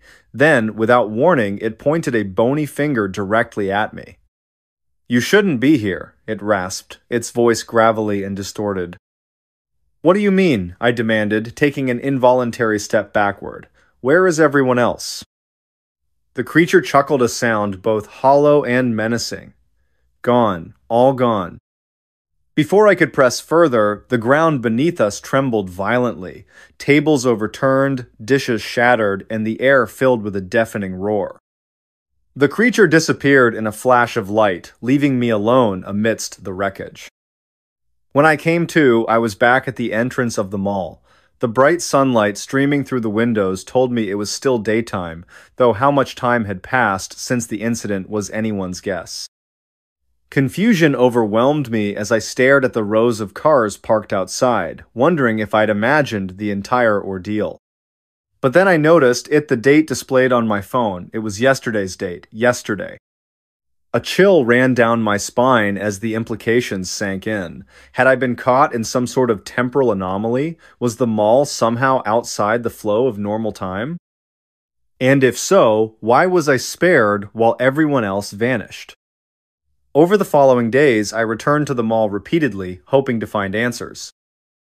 Each visit yielded the same resultant empty shell devoid of life, save for the occasional glitch or distortion that hinted at forces beyond comprehension. The authorities dismissed my claims as delusions, chalking them up to stress or exhaustion, but I knew what I'd seen and heard. To this day, the mall remains abandoned. Rumors circulate about its strange history, tales of disappearances, and unexplained phenomena. Some say it's cursed. Others believe it serves as a gateway to another dimension. Me? I don't know what to think anymore. All I know is that I'll never set foot inside those walls again. Or will I? Because every night I dream of the creature's words, "You shouldn't be here." And every morning I wake up back at the entrance. Don't just watch in the dark. Click subscribe, like, and join now. Before we begin, tell me, where are you listening from and what time is it there? The secret without a name. The cold was biting, and the silence of Anchorage's streets at 2 a.m. felt unnatural. Amelia Mitchell pulled her coat tighter around herself as she hurried down a dimly lit sidewalk. The snow crunched under her boots, each step echoing in the stillness like an unwelcome intrusion. She shouldn't have been out here this late, but something about the call from Sophia Miller had made her stomach churn, a desperate voice pleading for help before the line went dead. Amelia's breath came out in visible puffs, quickening with every second that passed. Her gloved hands tightened around the strap of her bag as she turned onto Sophia's street. It was eerily empty, the kind of emptiness that didn't feel right even for a place buried deep in winter. Streetlights flickered above, casting long shadows on the snow-covered ground. The houses here were mostly dark, their windows staring blankly into the night, except for one, a faint light glowed behind closed curtains at the end of the block. That must be it, she thought, her heart pounding harder now. Sophia lived alone, always insisting she liked the quiet solitude of Anchorage winters. But tonight, there was no answer when Amelia knocked on the door. She tried again, louder this time, her knuckles rapping against the wood with urgency. "Sophia? Are you there?" Only silence greeted her, broken only by the distant hum of power lines swaying in the wind. She reached for her phone to call again, but just as her thumb hovered over the screen, she heard a faint creak from inside the house. It wasn't enough to dismiss as settling wood, it carried weight, purpose. Amelia hesitated, then pressed her ear closer to the door. Another sound followed, softer but unmistakable, shuffling footsteps, moving away from where she stood. "Sophia?" she called again, her voice trembling. No response. Just the oppressive silence pressing back against her words. Then, without warning, the doorknob began to turn slowly. So slowly, it seemed deliberate. Amelia stumbled backward, nearly slipping on the icy steps leading up to the porch. Her pulse roared in her ears as the door swung open wide, revealing nothing but darkness beyond. There was no one there, not immediately anyway. But as Amelia forced herself to peer inside, she noticed something odd, a trail of wet footprints leading further into the house. They weren't hers. They couldn't be. She hadn't stepped inside yet. And they weren't fresh either, not entirely. Some parts of the prints gleamed with melted snow, while others looked older, partially dried and smeared as if someone or something had walked through days ago but left traces that refused to fade. Against her better judgment, Amelia stepped inside. The warmth of the house hit her instantly, though it brought little comfort. Something about the air felt wrong, stale, heavy, as if it hadn't circulated properly in weeks. She glanced around the living room, taking in the familiar clutter of books and photographs scattered across shelves. Everything seemed normal, until she saw the photo frame lying face down on the coffee table. She picked it up cautiously, turning it over. It was a picture of Sophia smiling brightly next to Jackson Cole, her boyfriend or ex-boyfriend, depending on who you asked. Their faces were scratched out violently, gouges cutting through the glass like angry scars. A chill ran down Amelia's spine. This wasn't random vandalism. Someone had done this deliberately, methodically. Before she could process what it meant, another noise caught her attention, a low scraping coming from somewhere deeper in the house. It sounded like nails being dragged along a hard surface, slow and rhythmic, punctuated by pauses that somehow felt more menacing than the sound itself. Amelia swallowed hard, clutching her phone tightly in her hand. She considered calling the police, but what would she say? That she broke into her friend's house because of some creepy noises? They'd think she was crazy. Instead, she moved cautiously toward the hallway, following the sound despite every instinct screaming at her to leave. The hallway was narrow, lined with family portraits that seemed to watch her as she passed. Each frame held a face frozen in time, eyes staring ahead as if waiting for something. At the far end, a door stood slightly ajar, light spilling out from within. The scraping grew louder, closer, and Amelia realized it was coming from behind that door. Her palms were slick with sweat beneath her gloves as she pushed it open just enough to peek inside. What she saw stopped her dead in her tracks. The room was small, cluttered with boxes stacked haphazardly against the walls. In the center sat a chair, and on the chair was Sophia, or at least what remained of her. Her body slumped forward unnaturally, head hanging limp as if her neck couldn't support its weight anymore. Blood pooled beneath the chair, dark and congealed, staining the hardwood floor. But the worst part was her face, or rather, the absence of it. Where Sophia's features should have been, there was only smooth, featureless skin stretched taut over bone. Amelia gagged, stumbling backward as bile rose in her throat. She wanted to scream, to run, but her legs wouldn't obey. Instead, she froze, transfixed by the sight before her. And then, from somewhere behind her, a voice spoke softly, almost kindly. "You shouldn't have come." She spun around, heart hammering wildly, but there was no one there. The hallway was empty, the portraits still staring silently ahead. Yet the voice lingered in her mind, repeating the same phrase over and over. "You shouldn't have come. You shouldn't have come." Amelia backed away, tripping over her own feet as she tried to retrace her steps toward the front door. But the layout of the house seemed different now, distorted somehow. Doors that hadn't been there before appeared in the walls, leading to rooms she didn't recognize. Shadows shifted unnaturally, twisting into shapes that defied logic. She could hear whispers now too, overlapping voices murmuring in tones too low to understand. Panic set in fully as she realized she was trapped. Every step she took led her deeper into the labyrinthine nightmare of Sophia's home. The air grew colder with each passing moment, frost creeping up the walls and forming intricate patterns on the ceiling. And always, the whispers followed her, growing louder and more insistent. Finally, she found herself in a room she didn't remember entering. It was larger than any other space in the house, impossibly so, with walls made entirely of mirrors. Each reflection showed a version of herself, but none of them matched the person standing in the center of the room. Some looked older, gaunt, and hollow-eyed. Others appeared younger, innocent, and terrified.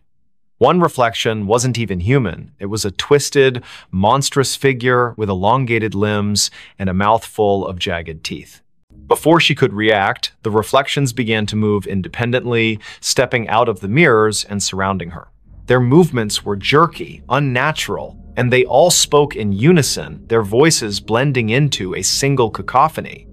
You know the secret, they hissed. You've always known. Amelia shook her head frantically, tears streaming down her face. I don't know anything, she screamed. But the figures only drew closer, their cold breath brushing against her skin. One of them reached out, its fingers brushing her cheek, and suddenly memories flooded her mind, memories that weren't hers. Images of Sophia, of Jackson, of secrets whispered in the dark, of a nameless thing lurking just beyond the edge of perception, waiting patiently for someone foolish enough to stumble upon it. And then everything went black. When Amelia woke, she was outside again, lying in the snow. The house was gone, replaced by an empty lot surrounded by trees.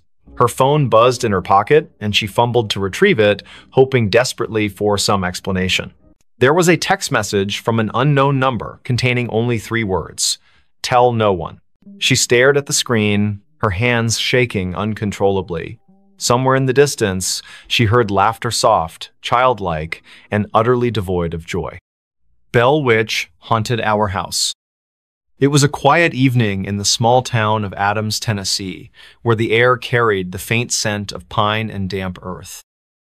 The clock struck 8:45 p.m. as the Johnson family, Mark, his wife Emily, and their 2 children, Jake aged 12, and Lily, who was 8, sat together in their living room.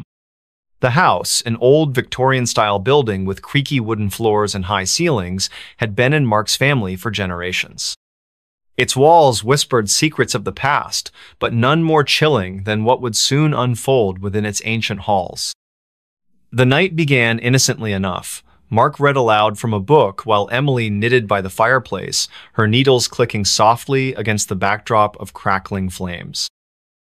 Jake tinkered with his toy train set on the floor, and Lily colored intently in her sketchbook. Outside, the wind rustled through the trees, casting shifting shadows across the windows. It wasn't until the first strange noise occurred, a faint jingling sound, like that of a bell, that the atmosphere shifted dramatically.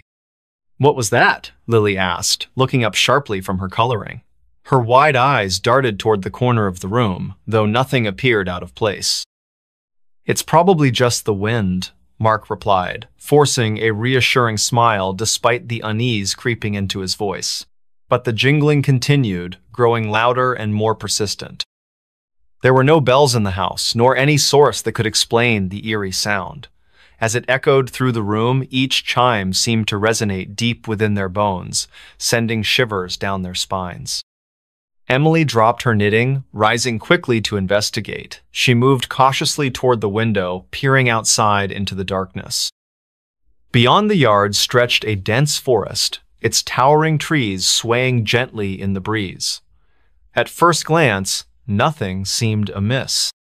Yet, when she turned back to address the family, her words caught in her throat.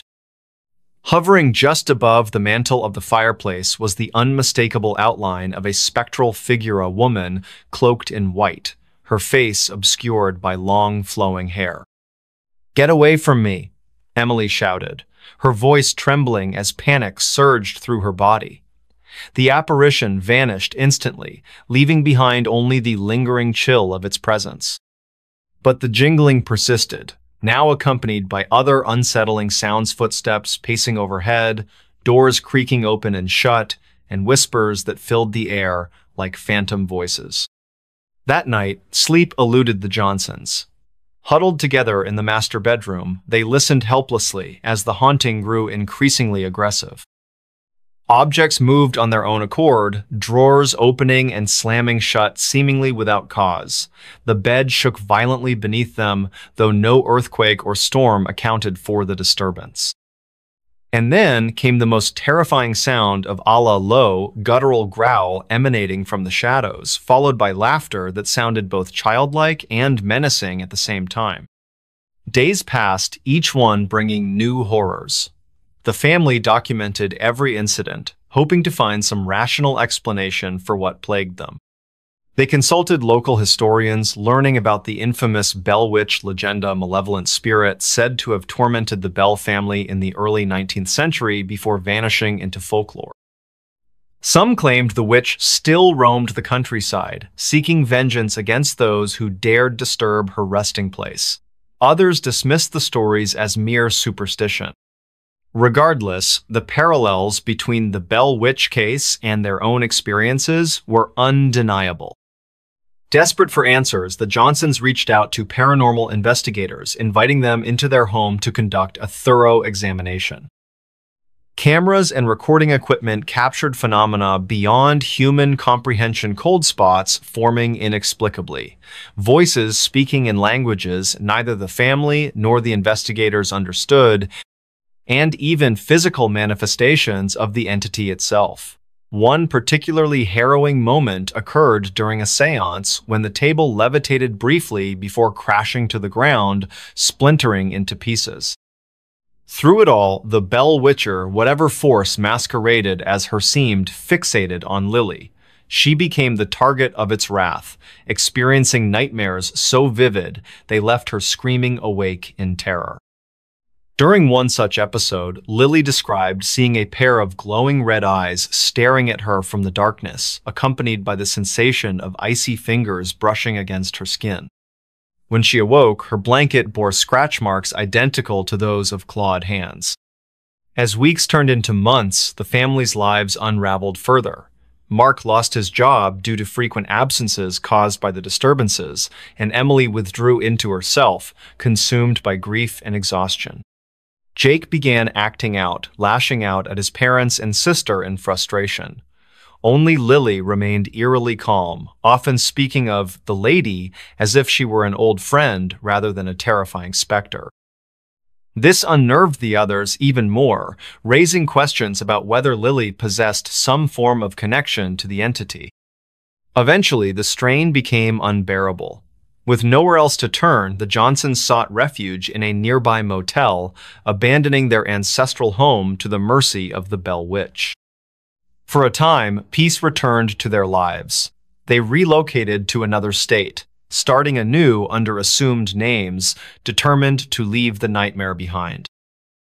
Yet, every now and then, during quiet nights when the world seemed most still, Mark found himself glancing nervously over his shoulder, searching for signs of movement among the shadows.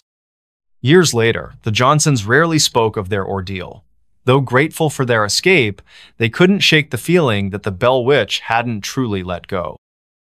Somewhere, deep within the woods surrounding Adams, Tennessee, her vengeful spirit lingered, watching, waiting, ready to claim her next victim. The whisper that never opened. It was 3 in the morning when Lucas Bennett first heard the sound. A faint whisper carried by the icy wind that swept through the narrow streets of Los Angeles. The city was unusually quiet for a place that never slept, its usual hum of life replaced by an unsettling stillness.